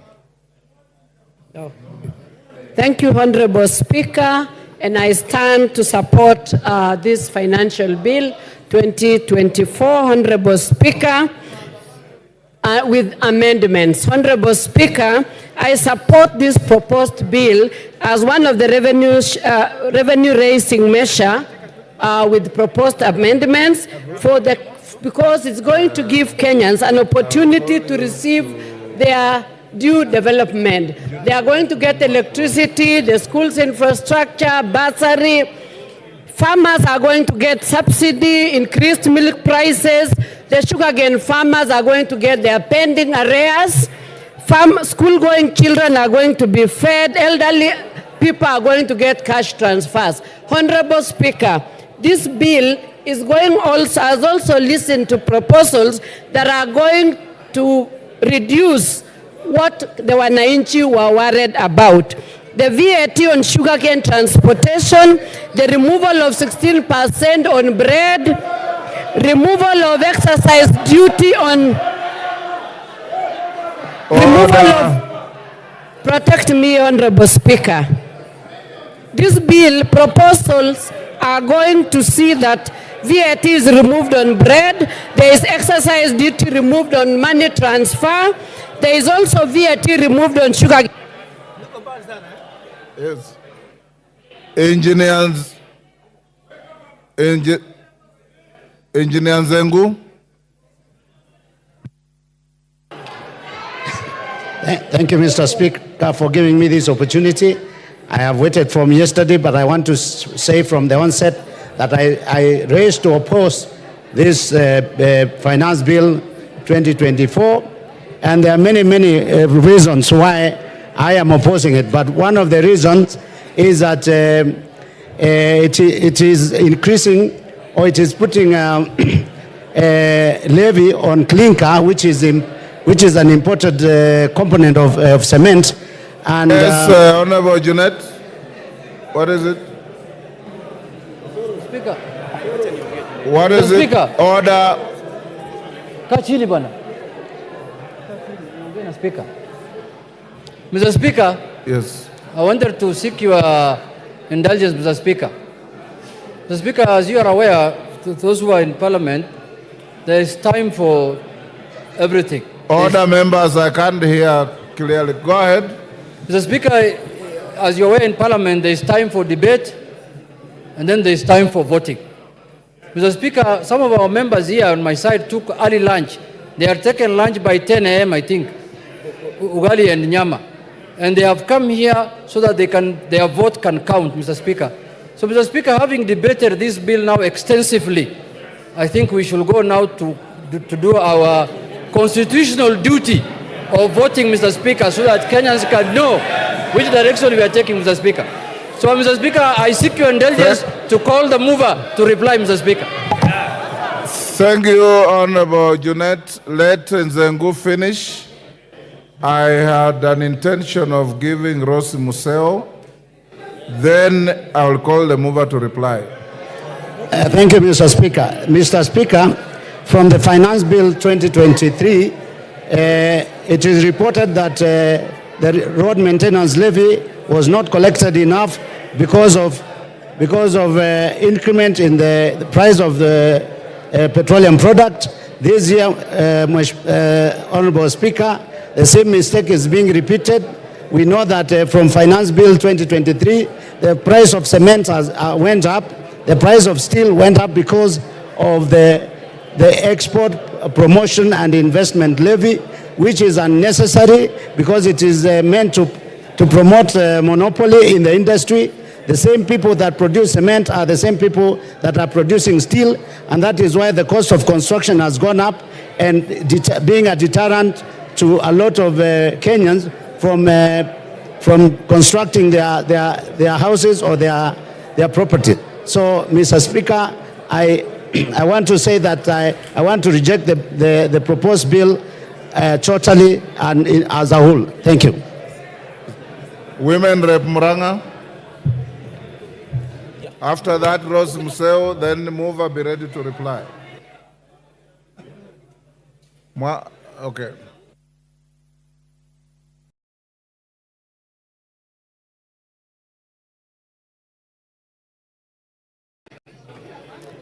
Thank you, Mr. Speaker, for giving me this opportunity. I rise to support the bill, and I will vote yes for the bill.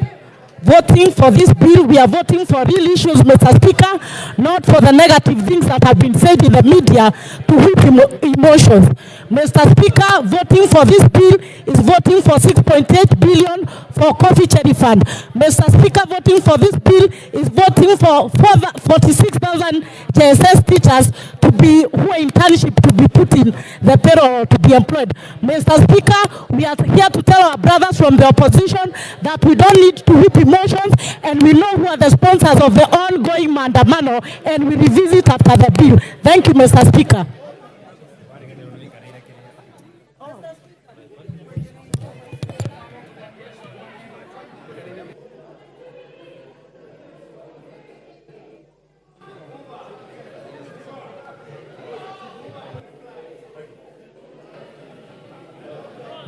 Thank you, Mr. Speaker, for giving me this opportunity to add my voice onto this. And I start by saying that I reject this finance bill 2024-2025.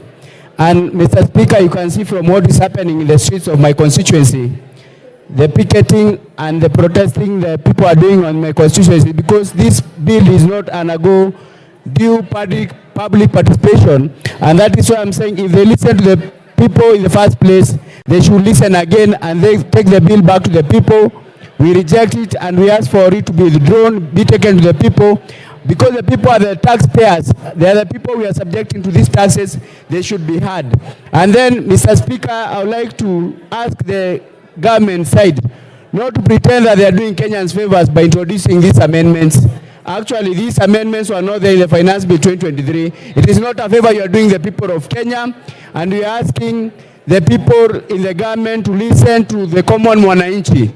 I've done so, and that's why I reject this bill. I've also listened to my side of the divide of the government, which is the Azimio coalition with the most professors who can never be wrong on this finance bill. And that is why I reject this finance bill. Thank you, Mr. Speaker. Asante. Asante Bwana Spika kwa nafasi hiyo umenipatia.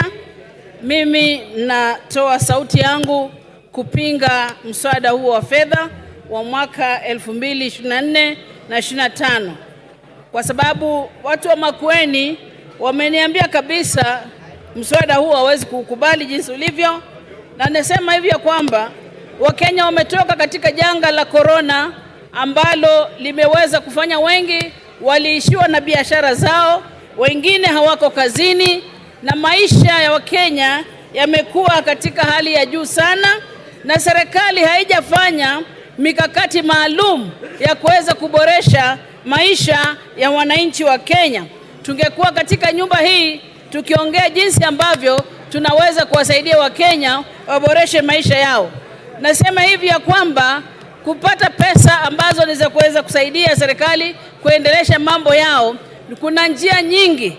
Kizungu kingi ambacho kimezungumzwa na mwenyekiti wa bajeti, naomba watumie, kwa maana watumie mbinu hizo, wakae chini kama kamati na kuangalia ni jinsi gani wanaweza kuleta fedha bila kumuumiza mwananchi wa kawaida. Tukiangalia mambo ya soda ambayo yamezungumziwa sana, niseme ya kwamba naomba kabisa jinsi nchi zingine zinapeana soda bure,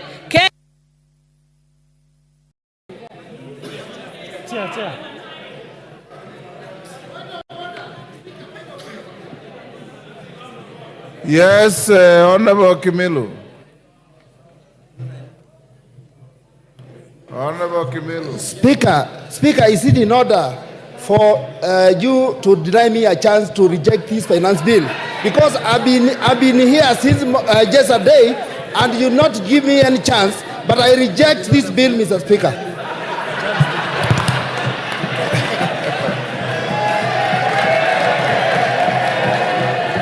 Thank you. Honorable Kimilu, order. You have rigged yourself to the Hansard.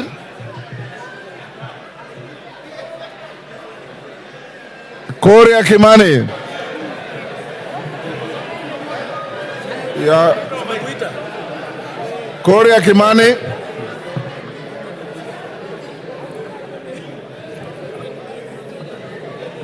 Thank you very much, Honorable Speaker. When I've watched the debates yesterday and today, I celebrate the democracy that our forefathers fought for. That Kenyans across the political divide can sit down for hours on end and discuss issues of this country. And as it has been said, the conversation on our country is no longer about our communities, it is about of how to grow our economy and our country. When we have differed on the how, not on the what we need to do as a country in order to become a growing economy. But Honorable Speaker, sadly, this debate has been skewed in a different way because of the fallacies and the lies have been told. Honorable Speaker, I have seen some members and members of the public say that the bill introduces taxation on cancer patients. I have gone through the bill word by word, clause by clause. And there is absolutely nothing on this bill that mentions about usurpations. These falsehoods to emotionalize our members of the public is immoral, is wrong, and it is very distasteful. We have seen a lot of contestation, especially by our young people, that there is introduced taxation on digital content creation. Honorable Speaker, this is far from truth. In fact, the bill proposes to exclude content creation that does not lead to money generation. The rejection of this bill will make our content creators worse off than they are in the current provisions of the law. The current provision of the Finance Act talks about content creation even when it is not monetized. The bill proposes to delete content creation that is not monetized, and that is a fact of the matter. So for our content creators, rejection of this bill means that you'll be worse off than we were last year or that we were in the moment. I've watched the debate on sanitary towels and diapers. Honorable Speaker, I grew up during napkin times when children used to be napped with napkins. And I've seen how diapers has revolutionized and modernized our women. A few years ago, Honorable Speaker, the quality of a good mother and a good wife was known by how well she washed the napkins for her children. They used to soak them at night with jik, with hot water, and tie their hands to wash them white. And when neighbors would pass, they would watch how white they are, and the quality of that wife and mother was based on how white those napkins are. Therefore, where we are in diapers, we have greatly revolutionized and given dignity to our wives and to our mothers. What this bill proposes is to give them more dignity by making them use diapers and sanitary towels that they can be good quality, that are affordable, and we can sustain their safety. Amen. That is why we are saying that let us use our own locally manufactured products. Yes, Honorable Speaker, how much do we hate ourselves as Kenyans that we demonize our capacity to manufacture here locally? Amen. How much do we hate our young people that would rather export these jobs to India and China and not have them here in Kenya, Honorable Speaker? We have seen the government allocate resources to ensure we have free sanitary towels for our school-going children. How much do we hate us that do we hate ourselves that we want this money to go to India and China and not to our locally manufactured, and not to our local manufacturers here in Kenya, Honorable Speaker? These arguments came last year. And Honorable Speaker, this House made two, just to emphasize, two difficult decisions. One of them was imposing import duty and excise duty on imported furniture. As we speak, Honorable Speaker, that tax and policy measure has seen the furniture being used in this country, being locally manufactured and creating jobs for young people. If you go to the big furniture shops, like tiles and carpets and the others, they have all started local assembly and local manufacture of furniture. And therefore, the furniture that we are using, courtesy of the Finance Act of 2023, is what is made here locally, Honorable Speaker. Last year, we zero-rated local assembly of mobile phones. As a result, we are producing 400,000 phones every day for the external market. Therefore, Honorable Speaker, it means and demonstrates that giving tax incentives to manufacturers leads to the growth of local manufacturing and continues with the mantle of Buy Kenya, Build Kenya. Honorable Speaker, this bill proposes to exempt pensions payment, to increase pension payments to be tax exempt for salaried people from 20,000 to 30,000. Rejection of this bill, Honorable Speaker, would mean that these pension contributions to take care of us when we get old is going to be tax exempt, and therefore Kenyans will be worse off if this bill is rejected, if the amendments as proposed in the bill. On pay as you earn, Honorable Speaker, all statutory deductions, which are housing levy, chief, and NSSF, have been proposed in the report of this committee to be tax allowable for pay as you earn. Rejection of this bill as amended by this committee would mean that our salaried Kenyans would have less disposable income to take home if this bill as amended is going to be rejected. Honorable Speaker, on the ease of doing business, if you have sales that are that are above 5 million shillings, you are subject to VAT registration. This bill and the report of this committee recommends increasing this from 5 million to 8 million shillings.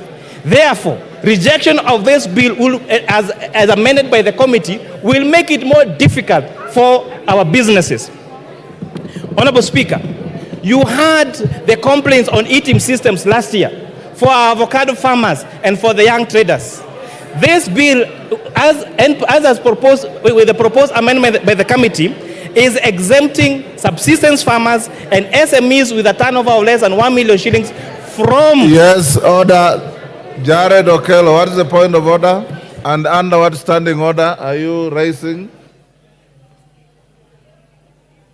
Give him the mic. I thank you very much, Honorable Speaker. I rise on a point of order number 91. Honorable Speaker, there is a pattern that is developing into this House that each time we come up with objectivity on a matter such as this, we are being told that CDF will be reduced, there will be no Kera roads. This kind of blackmail must stop, Honorable Speaker. We must always What is out engage. of order? What is out of order is what the chair of the Finance Committee is telling us, Honorable Speaker, that it will reduce even issues of this House, Honorable Speaker. But I also reject this bill in total in line with Nyando. Order, Jared. That is called rigging. Finish up, Kimani. Thank you, Honorable Speaker. So saying that, Honorable Speaker, this bill, the challenges that have had on ETIMS and the complaints by our farmers and our SMEs has made this committee recommend the removal of the requirement of registration for ETIMS for farmers and has advocated for what we call reverse invoicing and the reduction of this of the threshold for registration to those with a turnover of 1 million shillings. Honorable Speaker, this is going to lead to a more ease of doing business, Honorable Speaker. On the matter of internet and all this space around internet, Honorable Speaker, this bill proposes to increase investment deductions for fiber, for identifiable rights to the fiber optic cable and spectrum license by a telecommunication operator by 10%. This is going to enhance availability and the rollout of fiber optic and internet connectivity to the whole country, Honorable Speaker. Lastly, I know the generation behind us is used, their quickest mode of communication is platforms like TikTok and Instagram. Honorable Speaker, if you check that platform, the reels are very short, and therefore the way of communication is sensationalized. I'm really urging our young generation, the people that are calling me on my phone, I took my lunch break yesterday and my lunch break today to return all the calls I got to my phone. And I was asking them, you are telling me to reject. Tell me what you want to reject in this bill. Then they say, we have a katatu. I am asking them, what clause is adding additional taxes and difficulty of doing business? They say, we have a katatu, because they have not taken time to understand this. And with that, Honorable Speaker, I beg to reply. Order, honorable members. Members on their feet, take your seats. He has concluded, Baba Wino. Order. Order, members, take your seats. Member for Bumula, take your seat.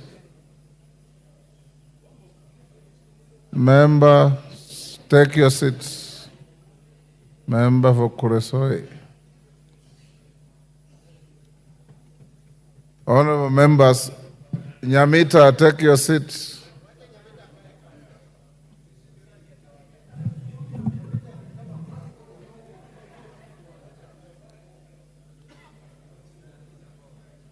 Honorable Nyamita, you can't be strolling around the house when you are being told to take your seat.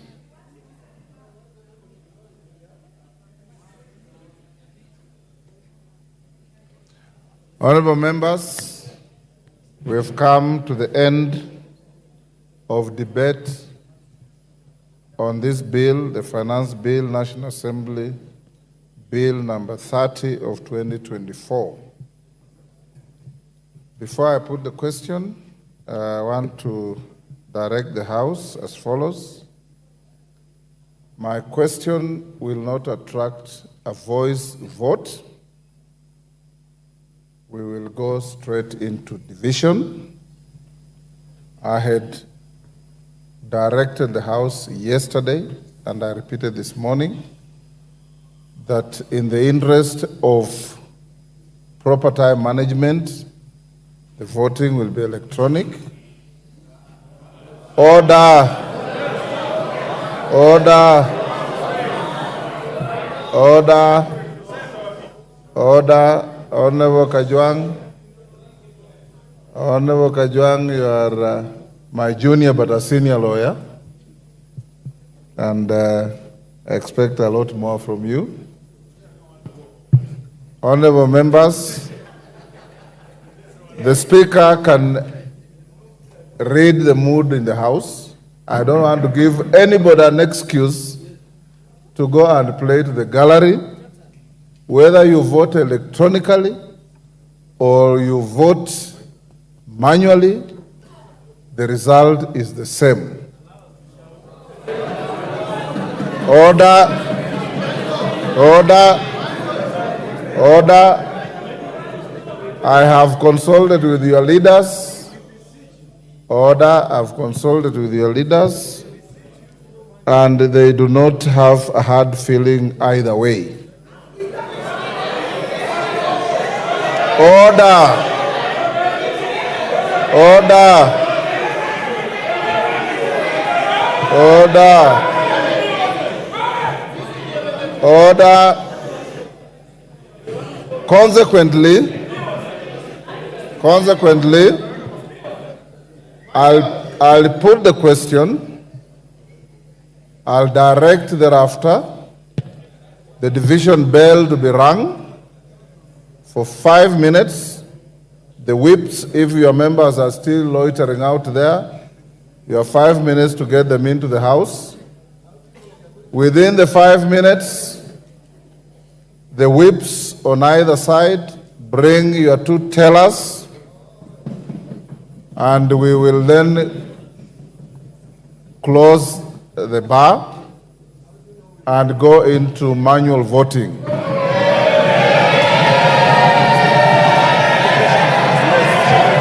Order.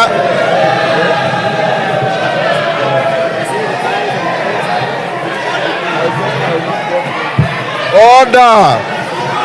Order, honorable members. Order.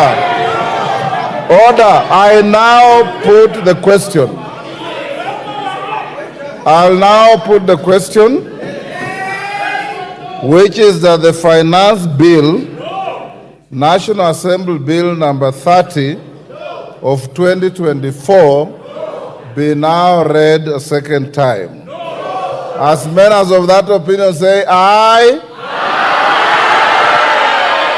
As many as of the contrary opinion say nay.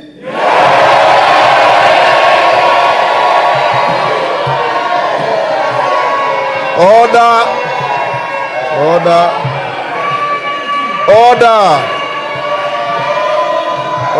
Order, honorable members. Order. Take your seats. Take your seats. Order, honorable members. Take your seats. You are being disorderly.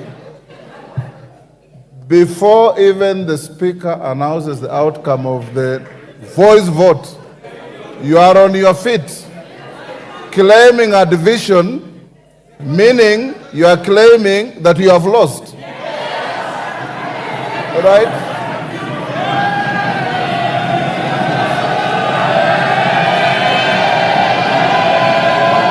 Order. Order, Mile Odhiambo. In my many years in this house, I've never heard of the winner claiming a division. It's only the losing side that claims a division. So why are you demonstrating this? I put the question again. Order. I'll now put the question again, which is that the finance bill, I like the comic relief in the house, which is that the finance bill, National Assembly Bill number 30 of 2024, be now read a second time. As members of that opinion say aye. Will those of the contrary opinion say nay?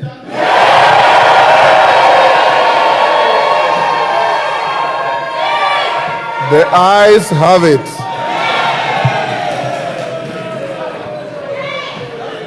Order, take your seats. Take your seats. Take your seats. Order, honorable members. Order, take your seats. Order, take your seats. Order, Mwango, take your seat. Honorable Mwango. The claim for a division is overwhelming. We don't need to count. I now direct that the division bell be rung for 5 minutes. Junet and Osoro provide 2 tellers each. And after 5 minutes, we'll cross the bar and go to a roll call vote.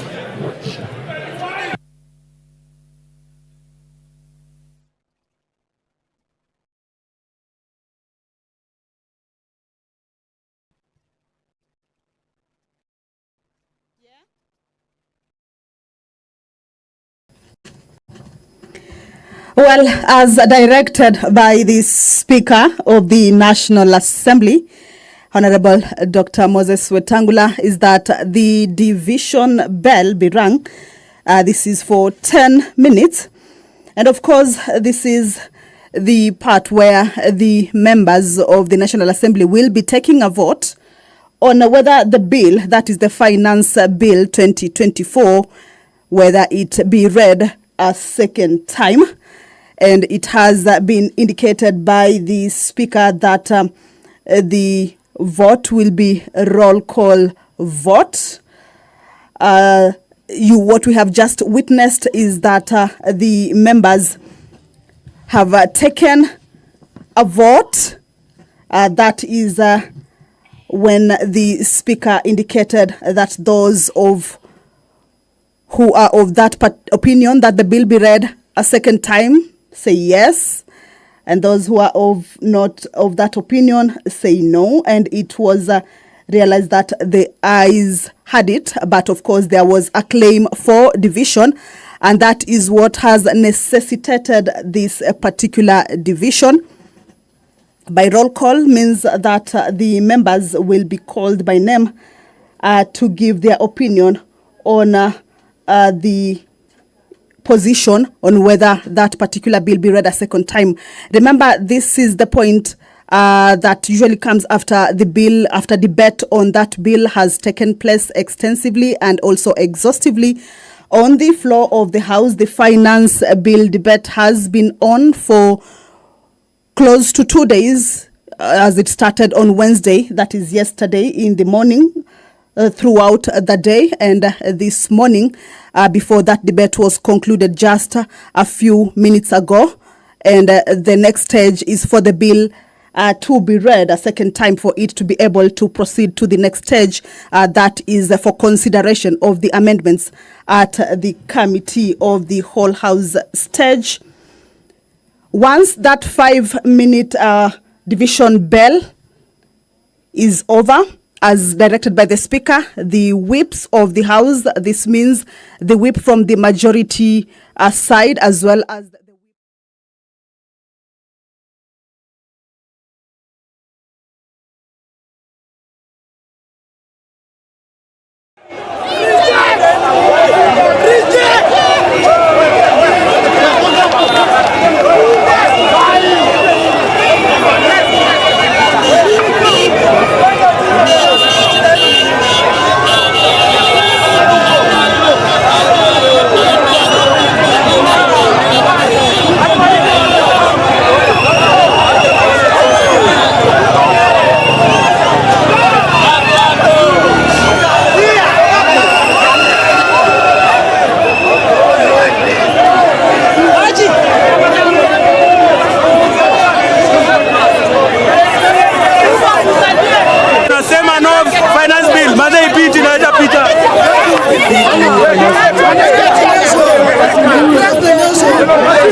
Kingaka.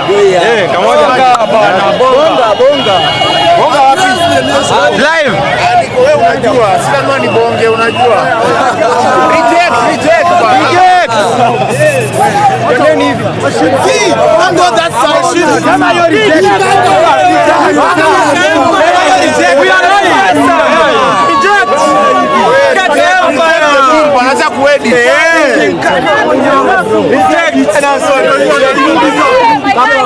Amesimama na sisi. Yuko remba mwenyewe.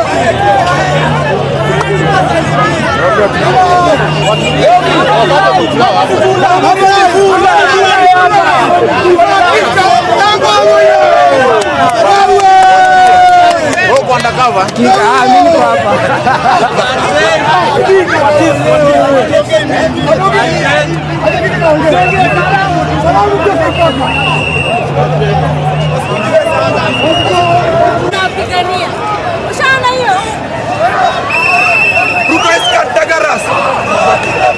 We are opposing the president. We are opposing the president because we have realized that the president is Kantagaras. The president is diabolical. You have to go. We don't need you. We don't. You are a constitutional delinquent. We don't need. Just go. Omera Ruto. Ngoja.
Contents of the bill, or even just ventilate on which way they will be taking the vote, because once they come back, then their voice will be heard on whether the bill proceeds to the next stage or not. Remember, these are two sides, and it will be a roll call vote. Pursuant to Standing Order number 72, Standing Order number 69, which is on voting in the House, and Standing Order 72 specifies the mode of voting, that is the roll call of voting, which is what will be taking place this afternoon. Each member will be called out by their name to declare their position on this particular stage where the bill is at. And once that is complete, then the results will be on. Of course, we'll be giving you the screen on the results as it continues on the floor of the House. Two tailors from the two sides will be at the dispatch point. That is where they will be taking a keen look at how the voting is taking place from both sides. Voting that will be done by members from their side. And it is a crucial stage because the contentious, or the bill has been termed contentious and has attracted a lot of interest. That is the Speaker addressing the House. Allow me to hand you over back to this live broadcast. Good afternoon.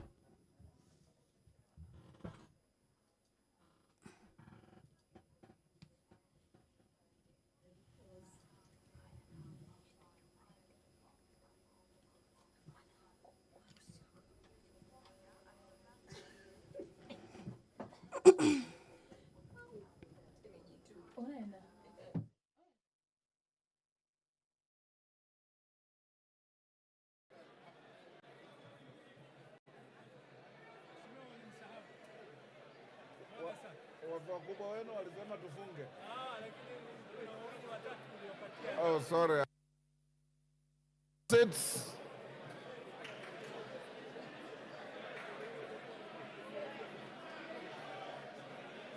Order.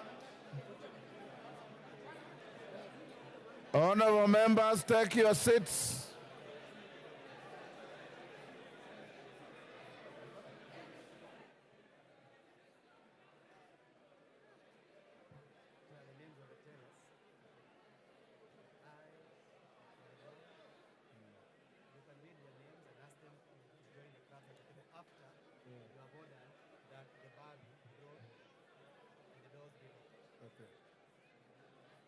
Are there still members behind here? Are there...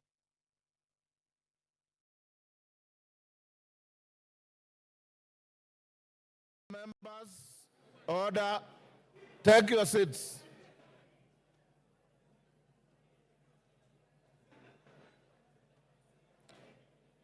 Honorable members, take your seats. Honorable Madenge, take your seats. Take your seats.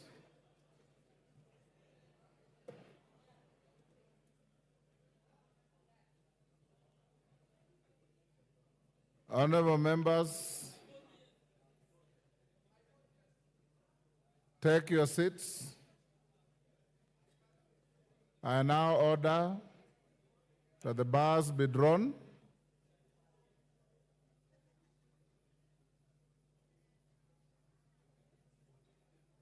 Doors be locked.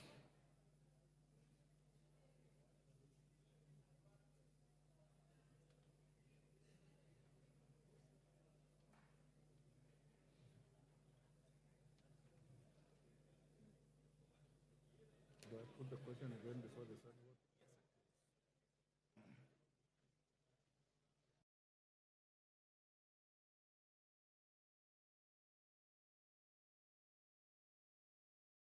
Honorable members, take your seats. Honorable members, take your seat. Johanna.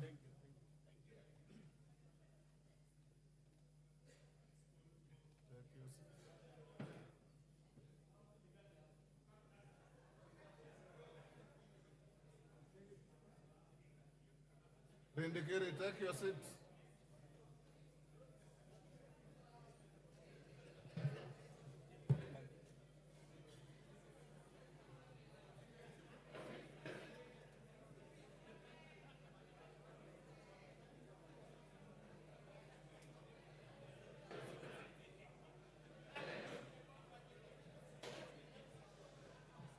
Order.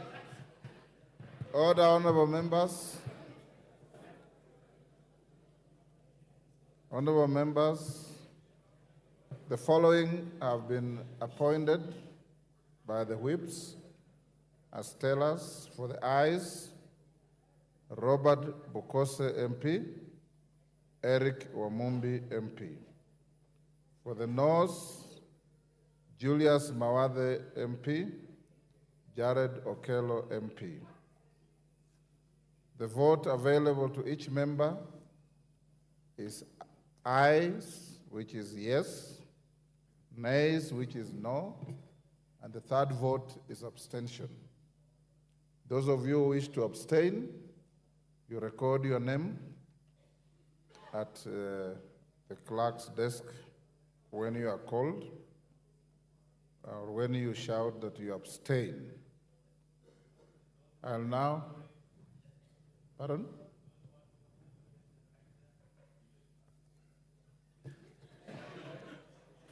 Order, Didymus. I know that we have locked the doors out there. In case of extreme pressure for any member to go to the washroom, The washrooms behind the Speaker's chair are still available, but I'm not encouraging a queue towards those facilities because under your standing orders, when a vote is being taken, no member is allowed to walk around. You remain in your seats. You remain silent. When you are called out to vote, it is you to say yes or no. Any member who interjects and becomes a nuisance, the Speaker has the right to declare your vote invalid. Don't go that route. I now put the question once again, as is required by the standing orders, which is that the Finance Bill, National Assembly Bill number 30 of 2024, be now read a second time. Clerk, you can start with the roll call. And members, when you are called, if you maintain silence, you have your microphones, and some of you have got very loud voices because your vote is not necessarily going to the Hansa. You can shout from where you are, and there will be nobody required to assist anybody in shouting. Every individual is voting on their own. Is voting on their own. And I repeat, if you engage in the kind of conduct my brother from Budalangi normally does, your vote will be declared invalid. Order. Clerk, can we proceed? They tell us. Order, Honorable Angela, take your seat, my brother. Ainab Koi, Chepkonga Kiprono Samuel.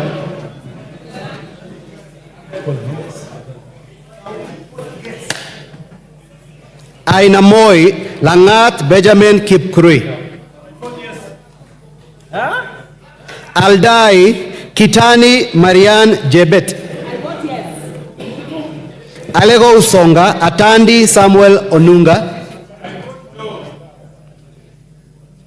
Awendo Owino John Walter.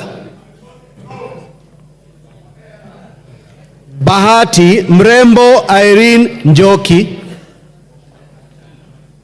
Bahati Mrembo Irene Njoki. Balambala Shurie Abdi Omar. Balambala Shurie Abdi Omar.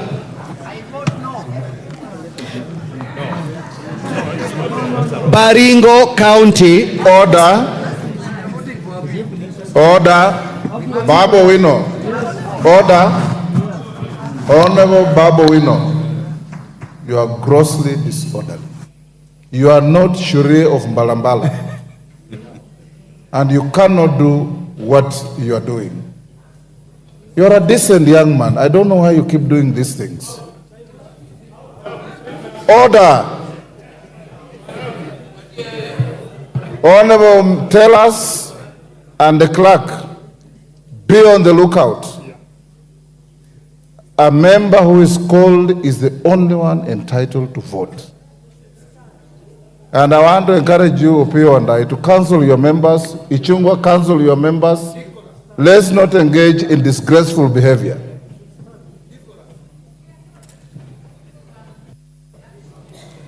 Baringo County. Is absent. Balambala Shurie Abdi Omar. Absent. Baringo County Sergon Florence Jematia.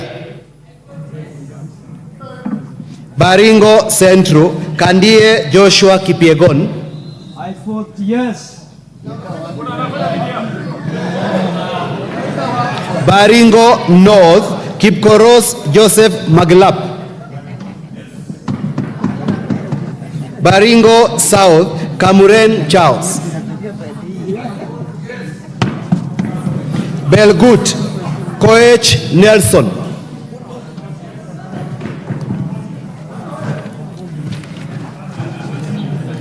Bobasi, Momanyi Innocent Obiri,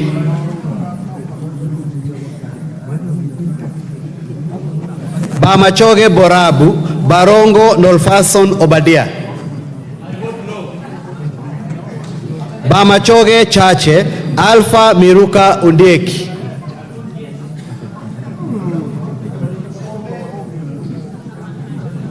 Bomet County, Bomet County, Lynette Chepkoril,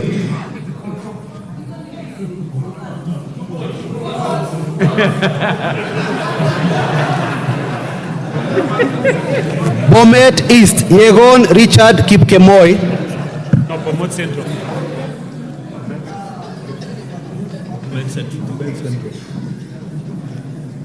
Bomet Central, Kilel Richard Cheruyot,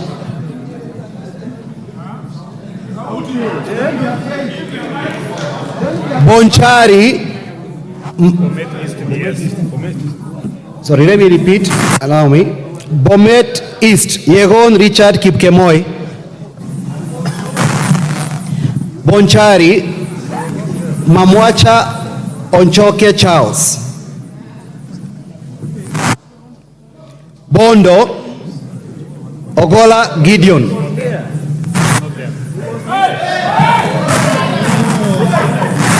Bondo, Ogola Gideon Ochanda,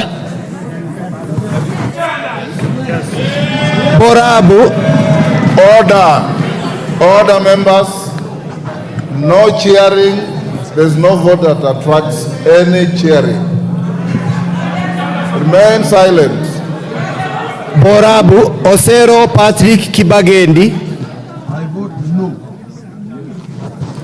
Budalangi, Wanjala Rafael Sauti Bita, Bumula Wamboka Nelson Jack, Bungoma County, Wabilianga Catherine Nanjala, Bura Yakub Ado Kuno, Bura Yakub Ado Kuno, Bureti Komingoi Kibet Kirui, Busia County, Omanyo Catherine Nahambi, Butere Mwale Nicholas Tindi, Butula Oyula Joseph, Buuri Muruidhania Rindikiri Mugambi, Central Imenti Kirima Moses Ngochine, Changamwe Shimbwa Omar Mwinyi, Shebalungu Koech Victor Kipngetich, Cherangani Barasa Patrick Simiu, I vote no. Chesumei Diego Paul Kibichi,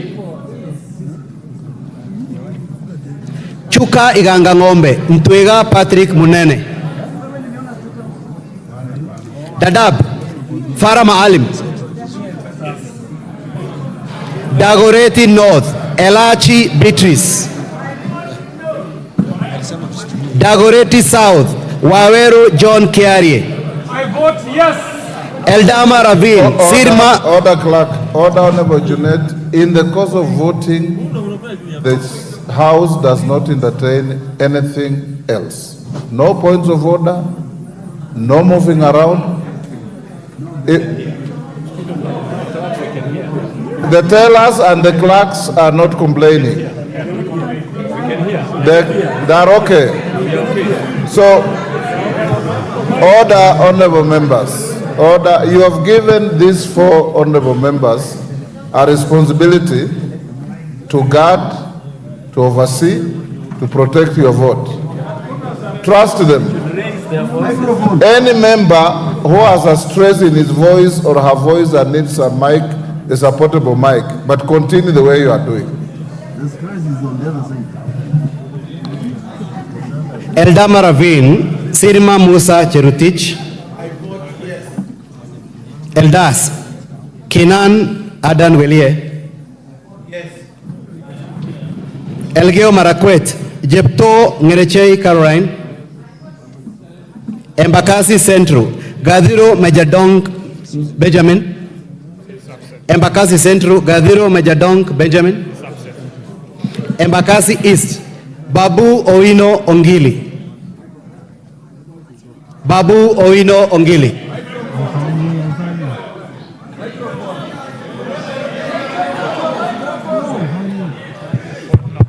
Embakasi North, Gakuya James Mwangi.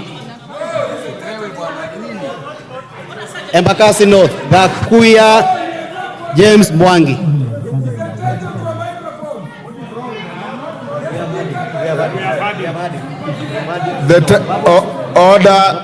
The tellers say they have had you vote no. So why do you want the microphone again? Take your seat.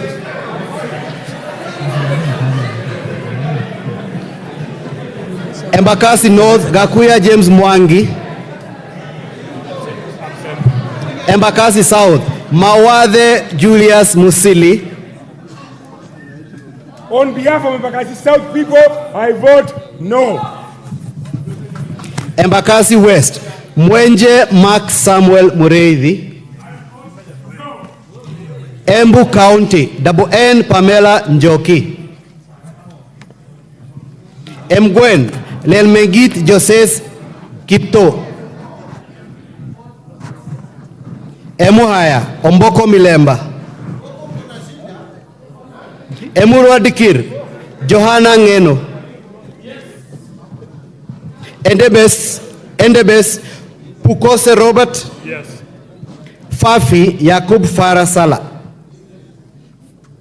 Fafi Yakub Sara. Yes, voted yes. Funyula Oundo Wilberforce Jambo. Galole Hiribaye Said Buya.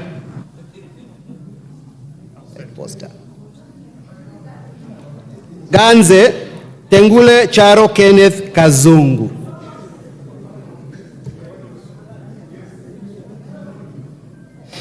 Garissa County, Siad Udgon Amina.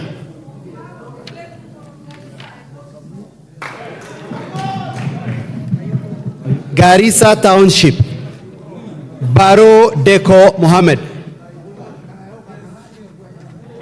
Garsen, Guyo Ali Wario.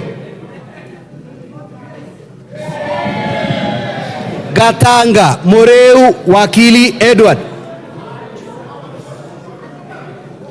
Gatundu North, Kururia Njoroge. Gatundu North, Kururia Njoroge. Gatundu South, Kagombe Gabriel. Game, Elisha Odhiambo. Gichugu, Githinji Robert Gichimu. Gilgil, Martha Wangari. Githunguri wa Muchomba Gathoni. Hamisi Gimose Charles Gumini. Yes. Where is he? Where is he? Hamisi Gimose Charles Gumini. He's there. Yes. Homa Bay County, Bensuda Osogo Atieno.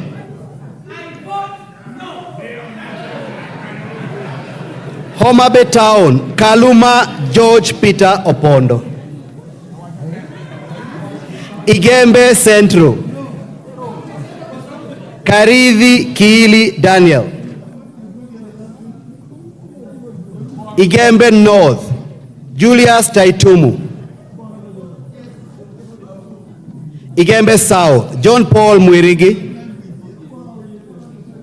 Ijara, Abdi Ali Abdi. Ikolomani, Shinali Bernard Masaka. Ikolomani, Shinali Bernard Masaka. Isiolo County, Mumina Golo. Isiolo County, Mumina Golo Bonaya. Isiolo North, Lomwa Joseph Samal. Isiolo South, Tubi Bidu Mohammed.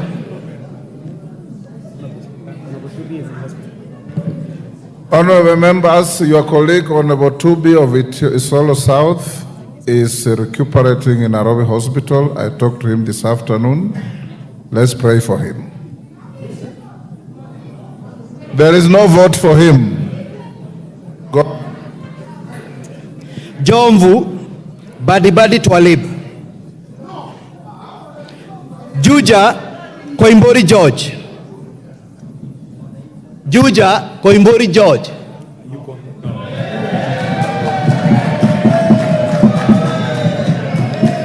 Kabete Wamashukuru James.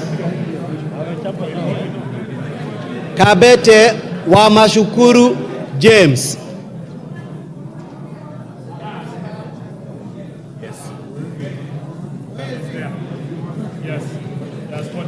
Kabondo Kasipul, Eve Obara Akinyi. Kabuchai Kalasinga Wekesa Majimbo.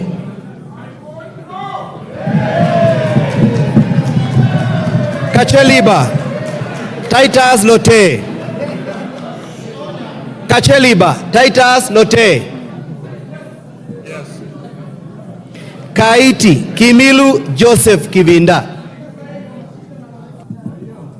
Kajiado County Sankaire Lea Sopiato. Kajiado Central Memusi Kanchori.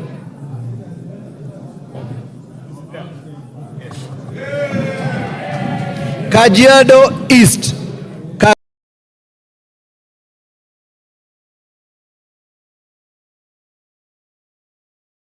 Kuta Maimai. Kajiado North Onesmus Ngogoyo. Kajiado South Sakimba Parashina Samuel. Kajiado West Sunkuya George.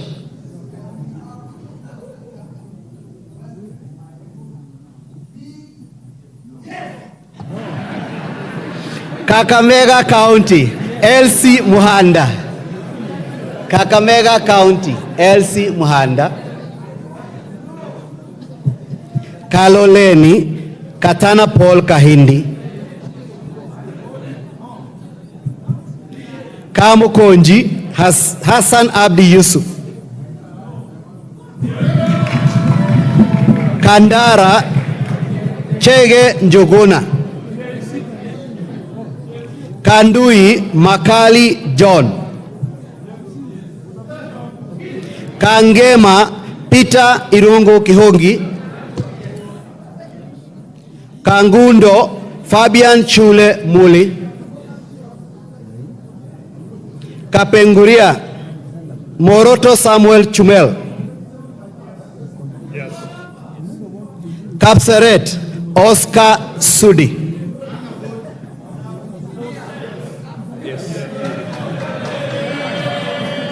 Karachuonyo Adipo Andrew Okwome.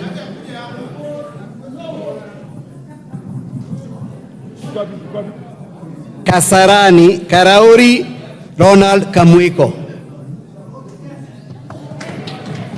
Kasipul Were Charles Ongondo.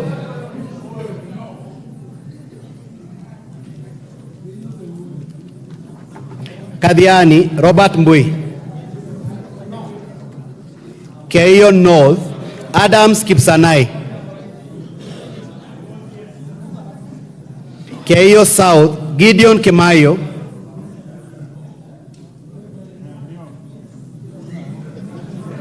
Kericho County Beatrice Kemei. Keses Julius Ruto. Huisero Aseka Christopher. Kiamba Kawanjiko John.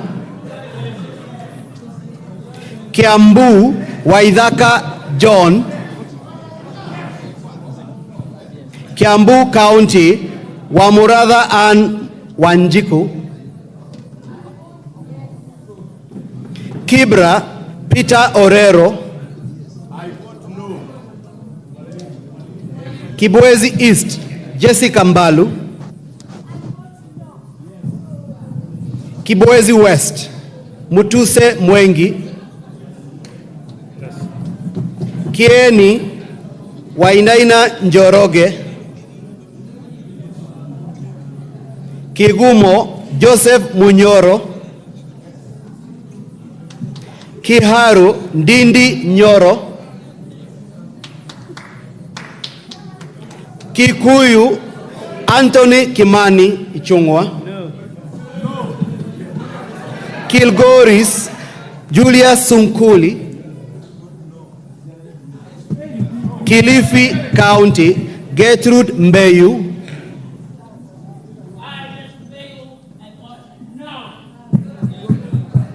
Kilifi North, Owen Bayer. Kilifi South, Richard Kenchonga. Kilome, Nzambia Kidwa. Kimilili, Didmas Barasa Wekesa. Kiminini, Kakai Bisau. Kinango, Gonzi Rai. Kinangop, Kwenya Dhuku. Kinangop, Kwenya Dhuku. Kipipiri, Wanjiku Muhea. Kipkelion East, Cherorot Joseph. Kipkelion West, Hillary Kiplangat Kosgei. Kirinyaga County, Jane Maina. Kirinyaga County, Jane Maina Njeri. Kirinyaga Central, Joseph Gitari.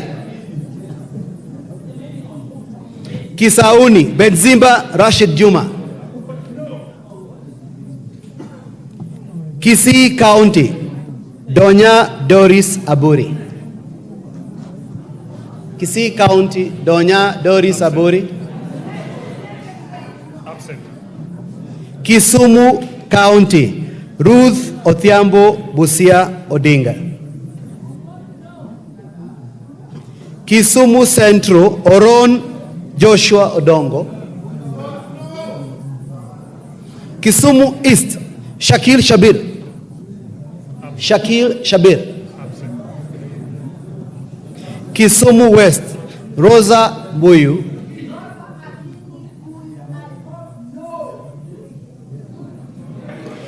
Kitui County, Kasalu Irene Mudhoni.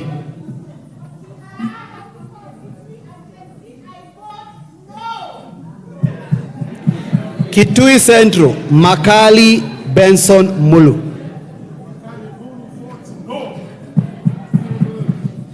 Kitui East, Nimrod Mbai. Kitui Rural, Mboni Mwalika. Kitui South, Recho Nyamae Kaki. Yes. Kitui West, Edith Nyenze. Kitutu Chache North, Japheth Nyakundi Mokaya. Kitutu Chache South, Kibagendi Anthony.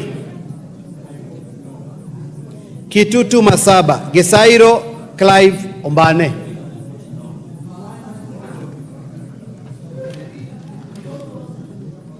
Konoin, Yegon Richard.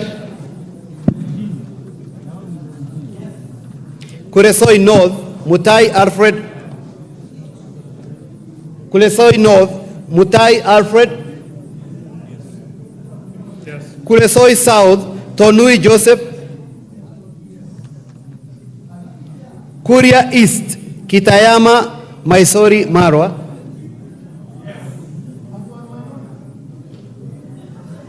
Kuria West, Mathias Robi. Kwale County, Fatuma Masito Hamisi. Kwanza, Ferdinand Wanyonyi.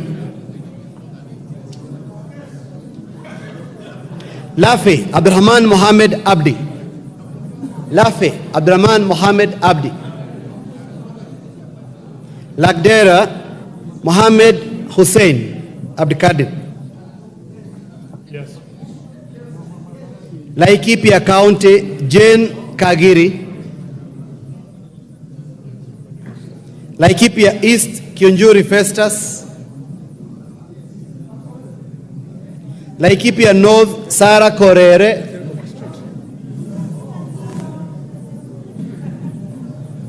Laikipia West, Stephen Wachira Karani. Leisamis, Joseph Lekuton. Lamu County, Modoni Marubu. Lamu East, Rueda Obo. Lamu West, Stanley Mudhama. Langata, Felix Adiwol Kothe. Lari, Kahangara Joseph. Likoni, Mishi Mboko. Likuyani, Innocent Mugabe. Limuru, John Chege Kiragu. Loima, Protas Akuja.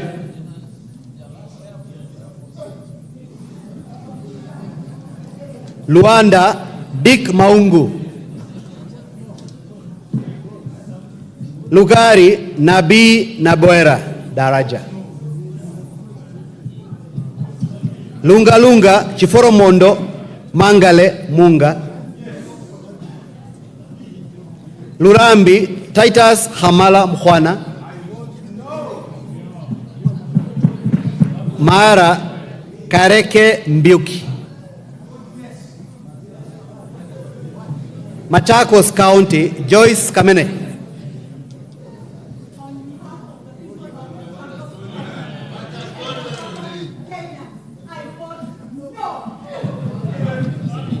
Machakos Town, Caleb Mule. Yes. It's there, yes. Makandara, George Aladwa. Makwiny, Suzanne Dunge Kiamba. Makwiny County, Rose Mumo Museo. Malava, Malulu Ichendi.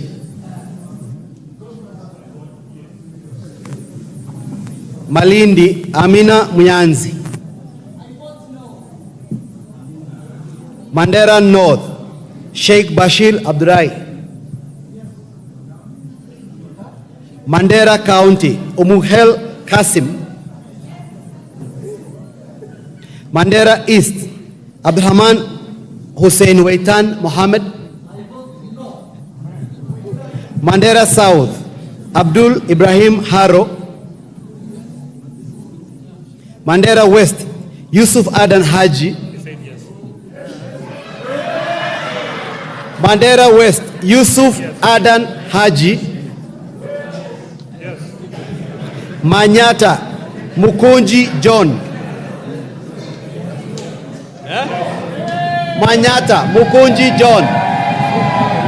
Let him take again. No, let him take again. Yes. Not even again. Listen, repeat. No. Maragua.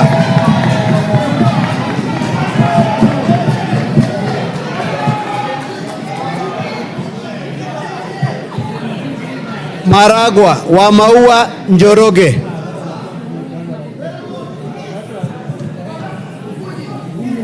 Marakwet East, David Bowen. Marakwet West, Kipchumba Toroitich. Marsabit County, Naomi Wako.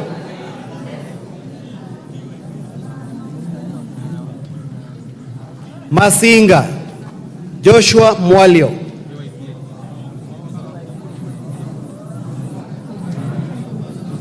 Masinga, Joshua Mwalio. Matayos, Joyfrey Odanga. Madare, Anthony Oroch.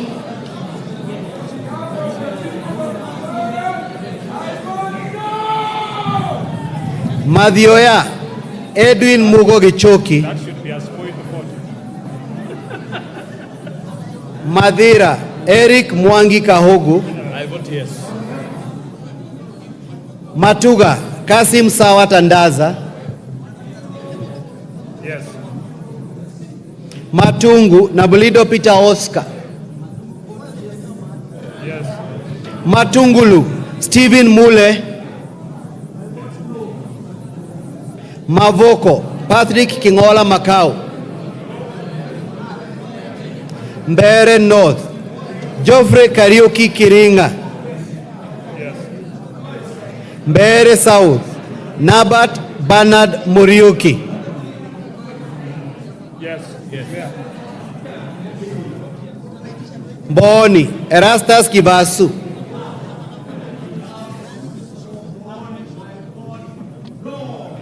Meru County, Elizabeth Kailemia Karambu. Migori County, Fatuma Mohammed Zainab. Order. Order, members.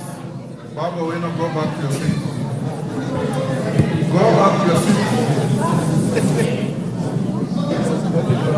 Honorable members, exercise some decorum.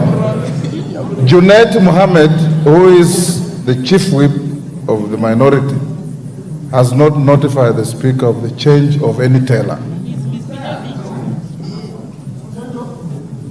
Teller. And you also go through elections. Once you appoint accounting agent, he remains accounting agent to the end. Isn't that so?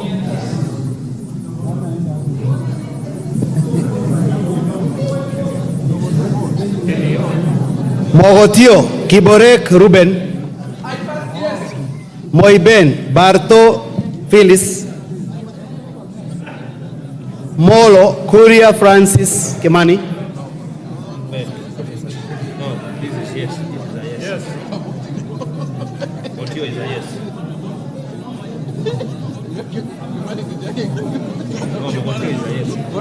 Mogotio, Kiborek Ruben. It was yes. No. Yes. Kiborek. Yes, it's a yes. Mombasa County, Zamzam Mohammed.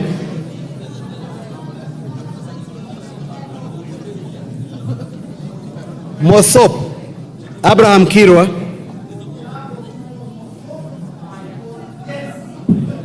Moyale, Jaldesa Guyo. Msambweni, Salim Faisal. Mount Elgon Fred Kapondi. Muhoroni, Koyo James. Mukurweini, Kaguchia John. Mumias East, Salasia Peter. That is a spoiled vote. Spoiled.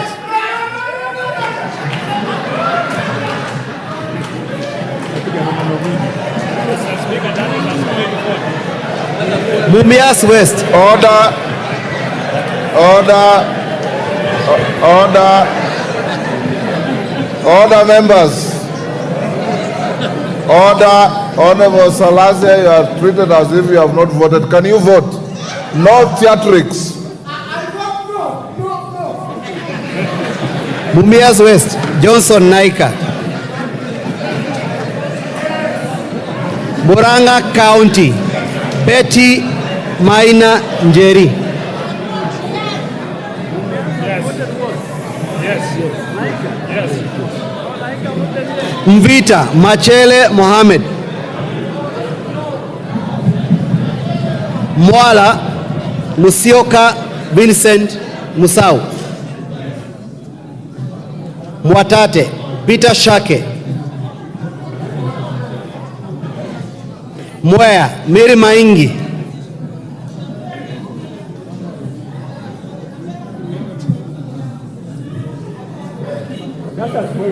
Yes. Mr. Speaker, that's a spoiled vote. Mwingi Central. Members, avoid making speeches when you vote.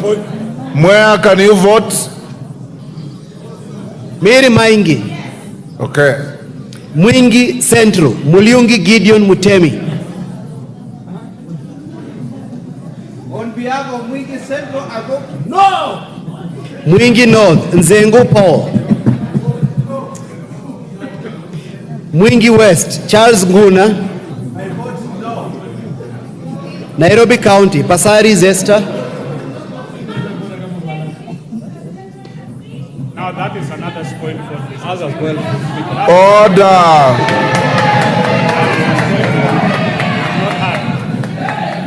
Naivasha, Jane Kihara.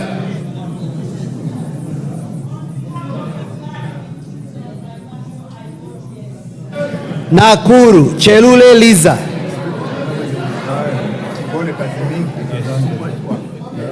Nakuru Town East, David Gikaria.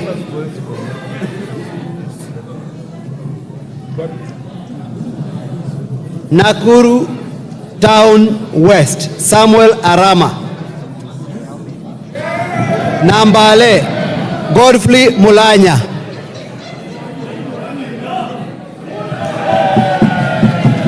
Nandi County, Cynthia Muge. Nandi Hills, Bernard Kitur.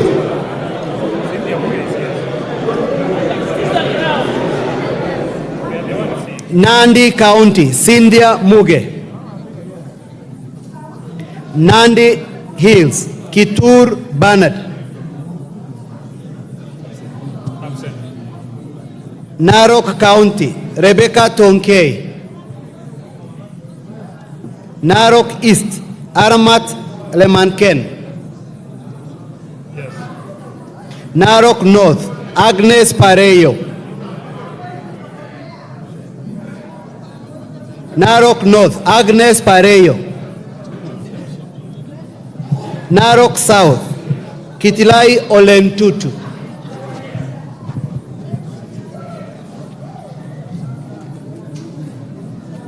Narok West, Gabriel Tongoyo. Navajolo, Emmanuel Wangwe. Daragwa, George Gachagua. Ndiwa, Martin Peters Owino. Ndia, GK Kariuki Macharia. Njoro, Charity Kadhambi Chepkoni. Charity Kadhambi. Yes. North Hor, Guyo Ade Wario. North Imenti, Rahim Daud. North Mugirango, Joash Nyamoko. Nyakach, Aduma Joshua Owor.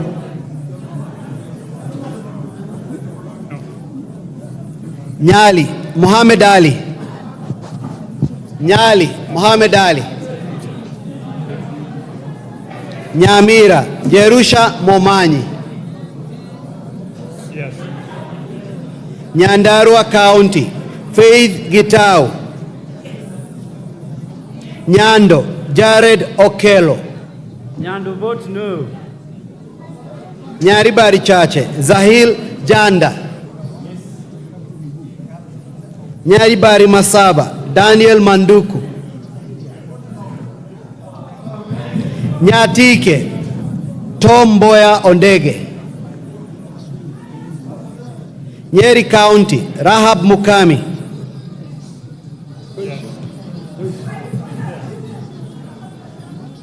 Nyeri Town, Duncan Madhenge. Oljororok, Michael Muchira. Ol Kalau, Kiaraho David. Odaya, Michael Wainaina. Pokot South, Kosing David.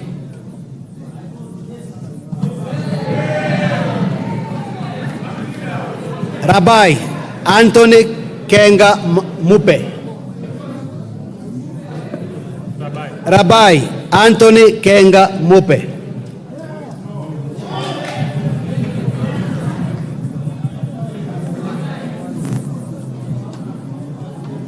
Rangwe Gogo Lilian.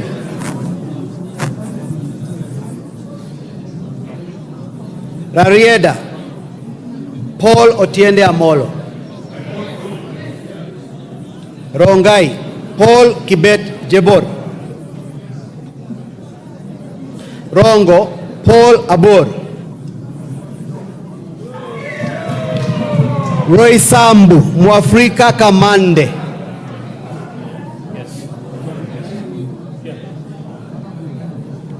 Ruaraka Tom Joseph Kajwang. Ruiru Simon Kingara. Runyenjes Karemba Eric Muchangi. Sabatia Sloya Clement Logova. Sabatia Sloya Clement Logova. Saboti Caleb Amisi. Saku Dido Raso. Samburu County Pauline Lengurus. Yes. Samburu East Lekumontare Jackson Letoijoni. Yes. Samburu North Letepila Dominic. Yes. Samburu West Josephine Lesuda Naisula. Microphone. Josephine Naisula Lesuda. Mike. Give her the mic. Yes.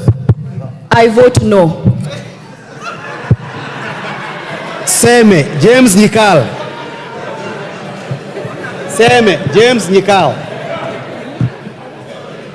Chinyalu Frederick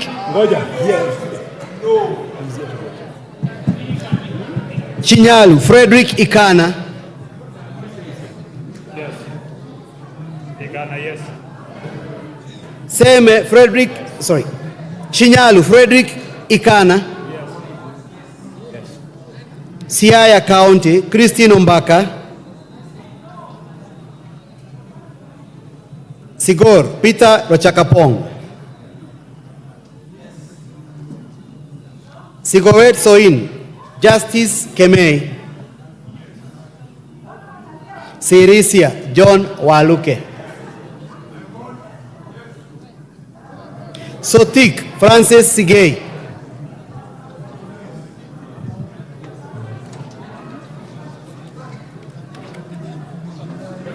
Saudi Menti Shadrach Mwiti.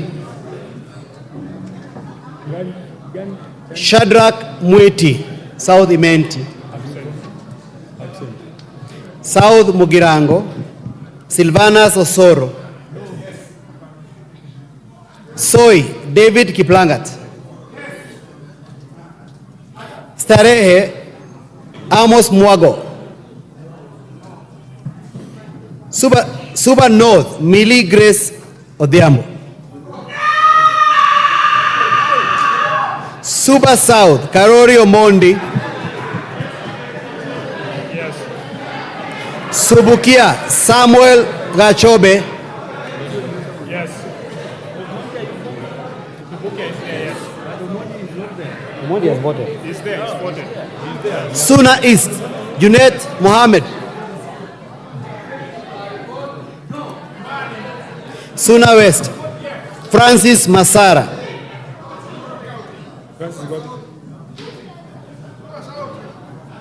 Taita Taveta County, Lydia Haika Mziki,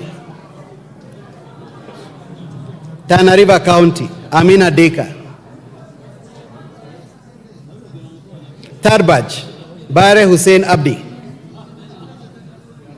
Yes. Huh? Tarbaj, Bare Hussein Abdi. Yes. Please go. Okay. Yeah. Taveta, John Okano Bwire.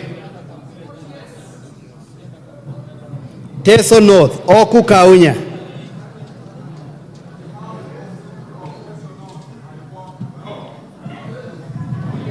Teso South, Mary Emase. Mary Emase.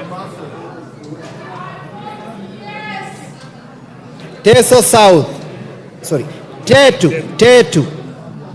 Joyfrey Wandeto. Joyfrey Wandeto. Dharaka, George Murugara. Tharaka Nithi County, Susan Ngugi. Tharaka Nithi County, Susan Ngugi. Thika Town, Alice Nganga. Tiati, William Kamket. Tiati, William Kamket. Tigania East, Mpuru Aburi.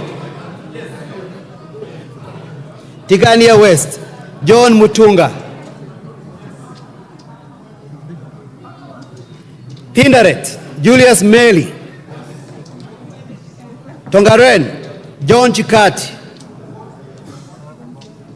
Trans Nzoia County, Lillian Sioe. Order. The Chief Whip on the minority side informs me that he is appointed member for Pumula to relieve Honorable Mawathe as a teller.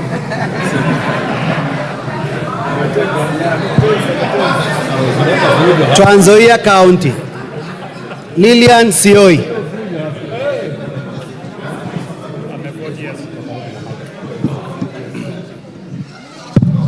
Tarbo, Janet Citienei. Turkana County, Cecilia Ngetit. Turkana County, Cecilia Ngetit. Turkana Central, Joseph Namor Emade. Turkana East, Nicholas Gikolok Ngikor. Turkana East, Nicholas Ngikolong Ngikor. Turkana North, Paul Ekom Nabuin.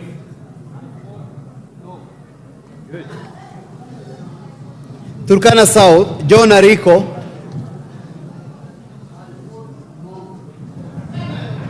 Turkana West, Nanok Daniel. Yes. Uasin Gishu County, Gladys Boss. Gladys Boss. Ugenya, David Ochieng. Ugenya, David Ochieng. Yes, yeah.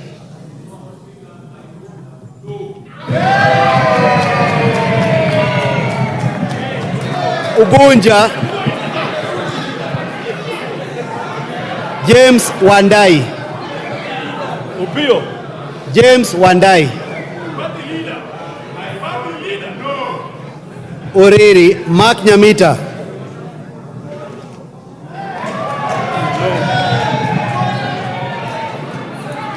Vihiga, Ernest Kivai Kagesi. Vihiga, Ernest Kivai Kagesi. Yes. Vihiga County, Beatrice Adagala. Yes. Beatrice Adagala. Voi Abdi Chome. Wajir County, Fatuma Jeho. Wajir County, Fatuma Jeho. Wajir East, Daud Adan Mohammed. Wajir East, Daud Adan Mohammed. Wajir North, Abdi Saneh. Wajir South, Ado Mohammed. Wajir South, Abdi Mohammed. Ado. Yes. Yes. Wajir West, Farah Yusuf Mohammed. No.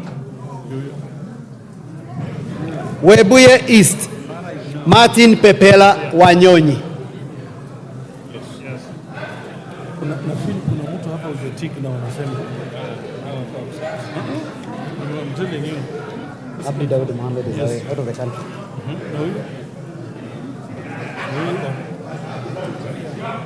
Webuye East, Daniel Wanyama. West, Webuye West. Webuye West, Daniel Wanyama. Yes. West Mugirango, Stephen Mogaka.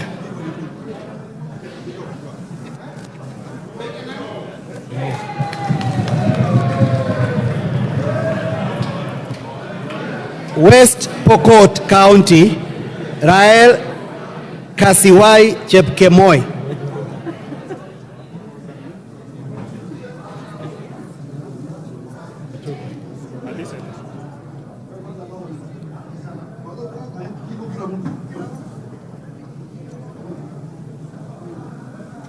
Okay, give it.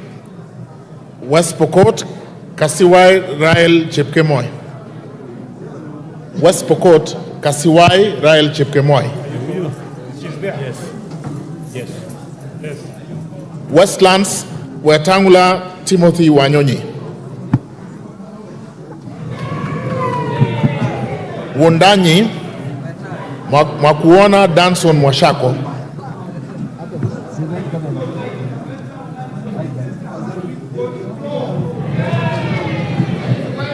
Yatta, Basil Robert Ngui.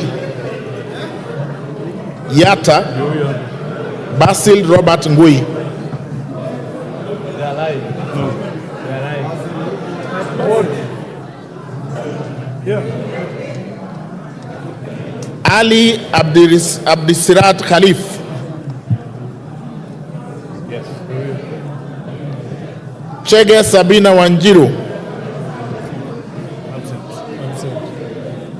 Absent. Dina Joseph Hamisi. Yes. Harun Suleka Hulbale. Yes. Ikiara Dorothy Modoni. Iraya Joseph Wainaina. Koske Joseph Kipkemo. I'm a 40 years. May I want to repeat that? What is the He's at the corner there. He's at the corner. At the corner there. Okay. Kiara. No, Koske. Okay. I will repeat. Koske Jackson Kipkemo. He's there. Yeah. Mayaka Irene Nyakerario.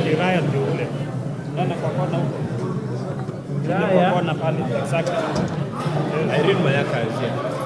Mayaka Irene Nyakerario. Mpe mic. Vote. Hakuna. Sema tu. No, give her mic.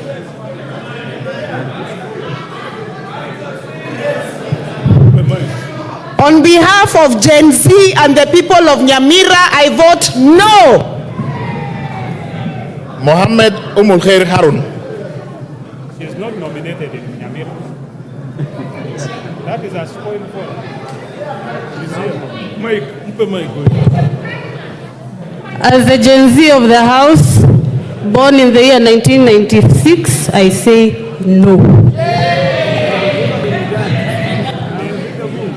Teresia Wanjiru Mwangi. Teresia Wanjiru Mwangi. John Mbadi Ngongo.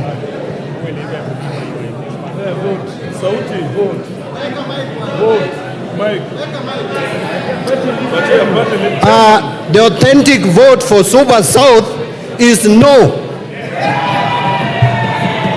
Talib Abubakar Ahmed. Talib Abubakar Ahmed. Yes. Okay, done.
Sasa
Order. Order, honorable members, order. Order, honorable members.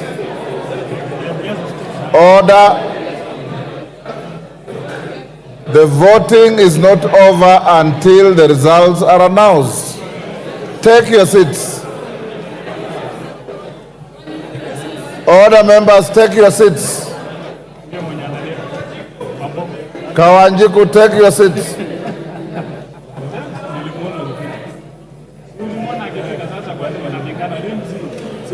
Order. Honorable members, the tellers are not sure whether Honorable Sane voted or not. He's coming to confirm. What is your name? Yes. What is your name?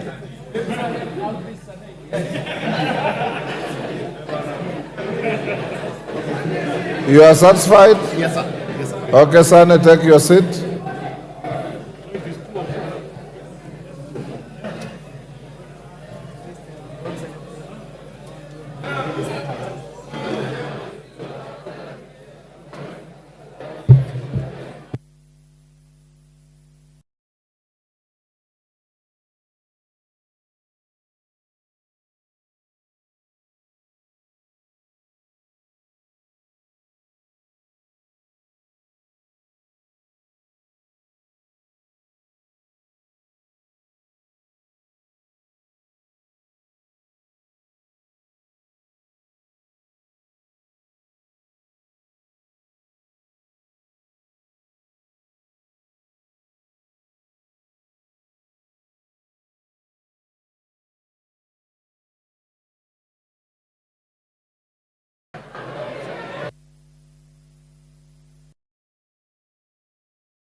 Order, honorable members, will tell us now walk to the bar.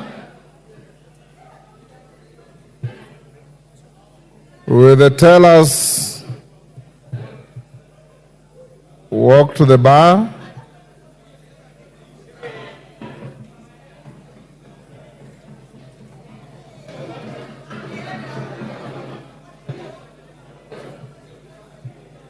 Order.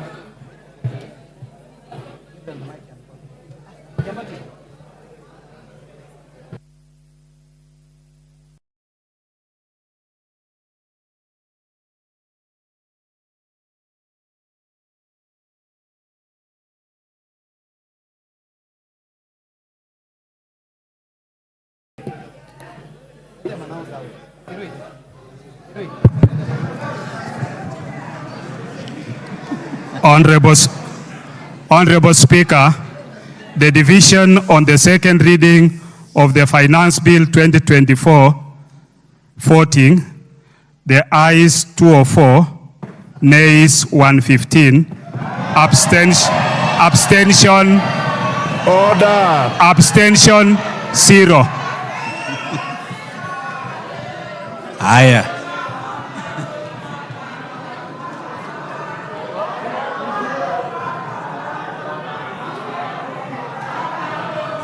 Order. Order, Honorable Millie. Order. Order. Order. The results of the vote are not announced by the teller. Order.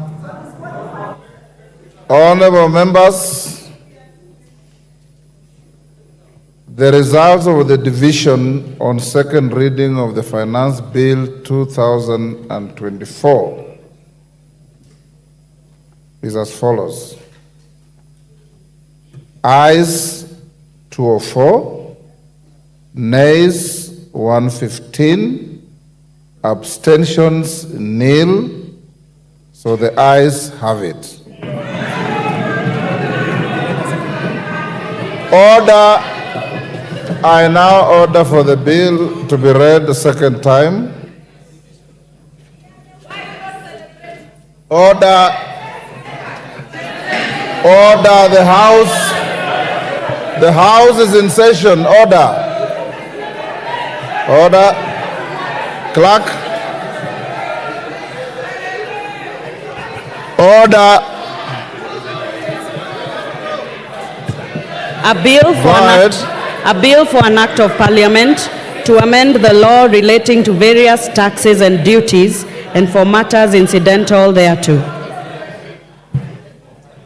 Honorable members, the matter of the finance bill is now over. You wait for the committee of the whole.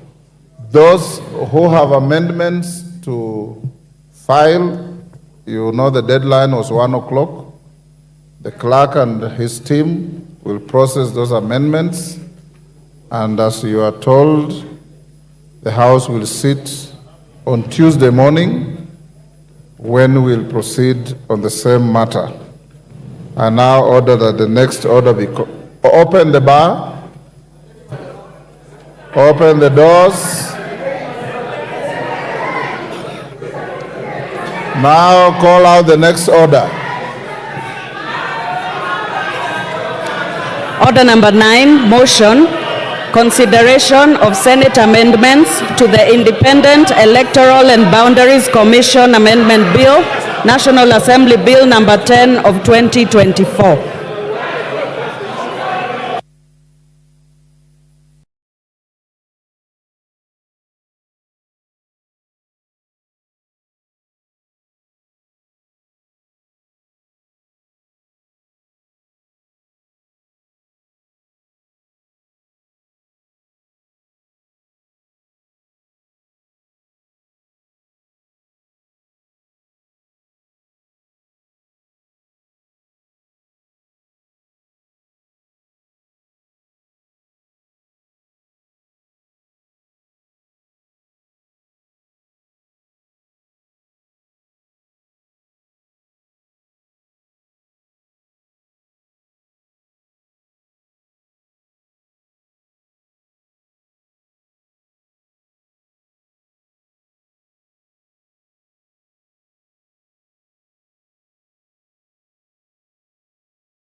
Clerk, call the next order.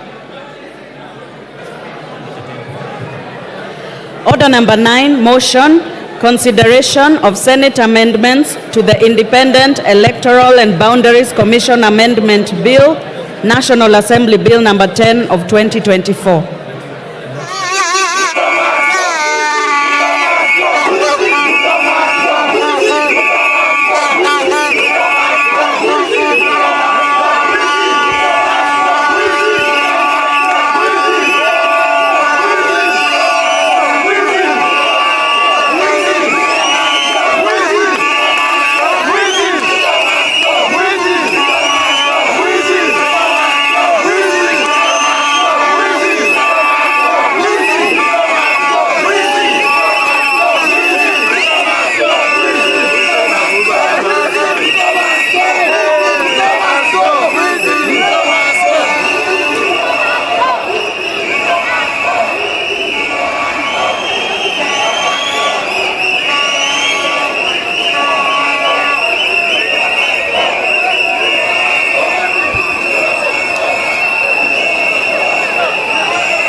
is getting out of hand.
Mwambia zime hiyo gari hiyo.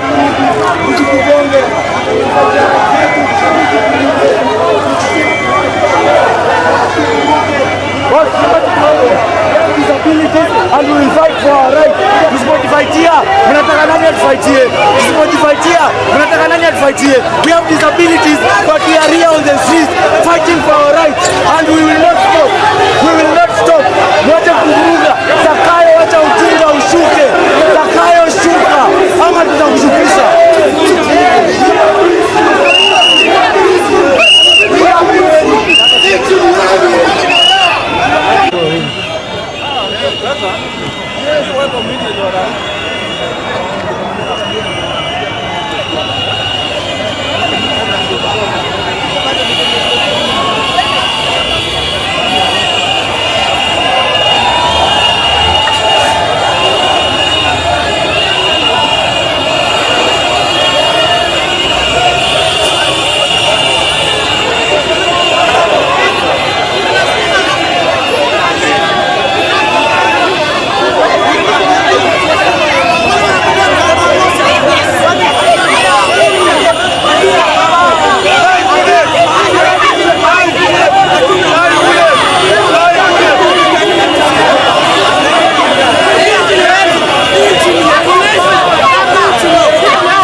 vizuri bana. Pisha vizuri.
Chemka sana.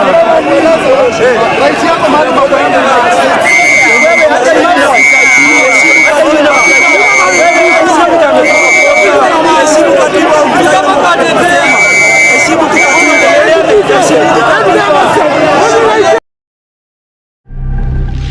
Big love is in the tiny details.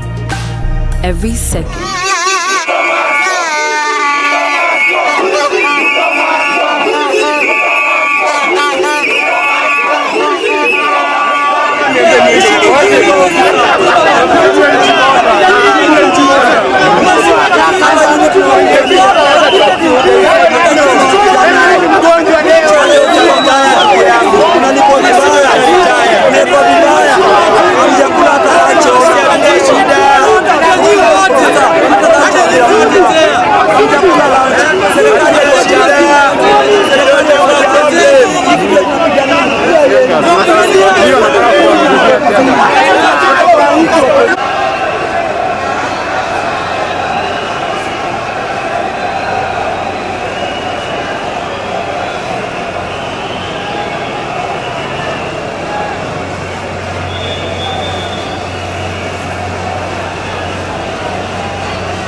Those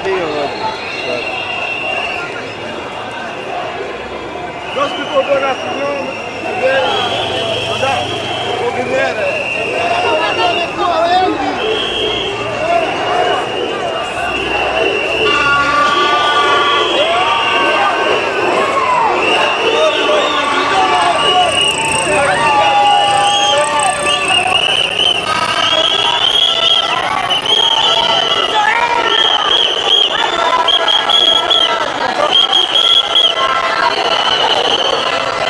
Tumetoka Ruto, tumetoka.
Is getting out of hand.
Mwambie azime hiyo gari hiyo.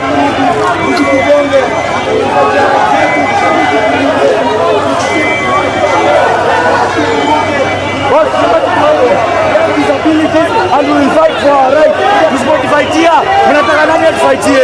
Tusipojifightia, mnataka nani atufightie? We have disabilities, but we are here on the streets fighting for our rights, and we will not stop. We will not stop. Mwache kuvuruga. Zakayo, wacha ujinga ushuke.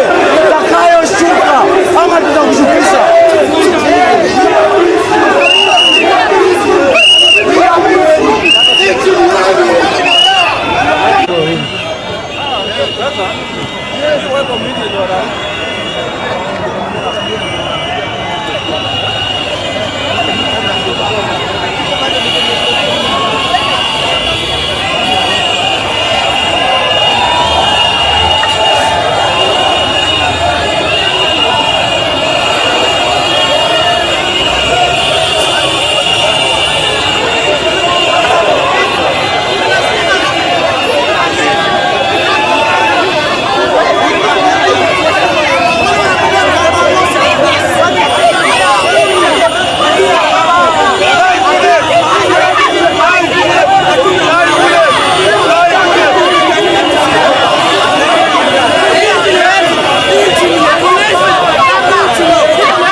vizuri bana.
lakini bro, wewe mbona unachemka sana?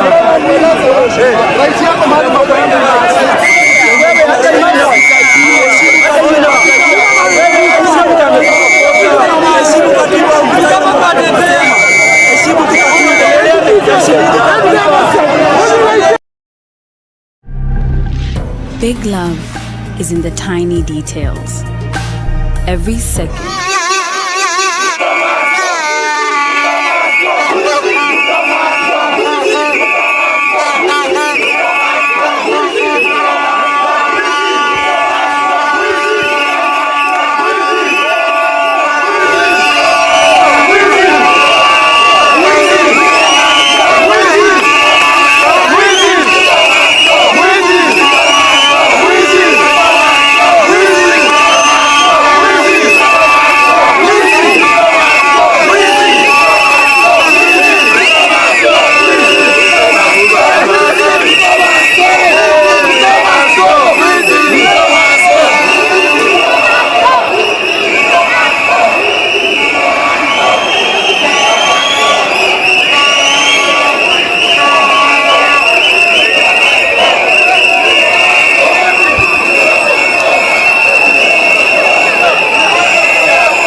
serikali yako miaka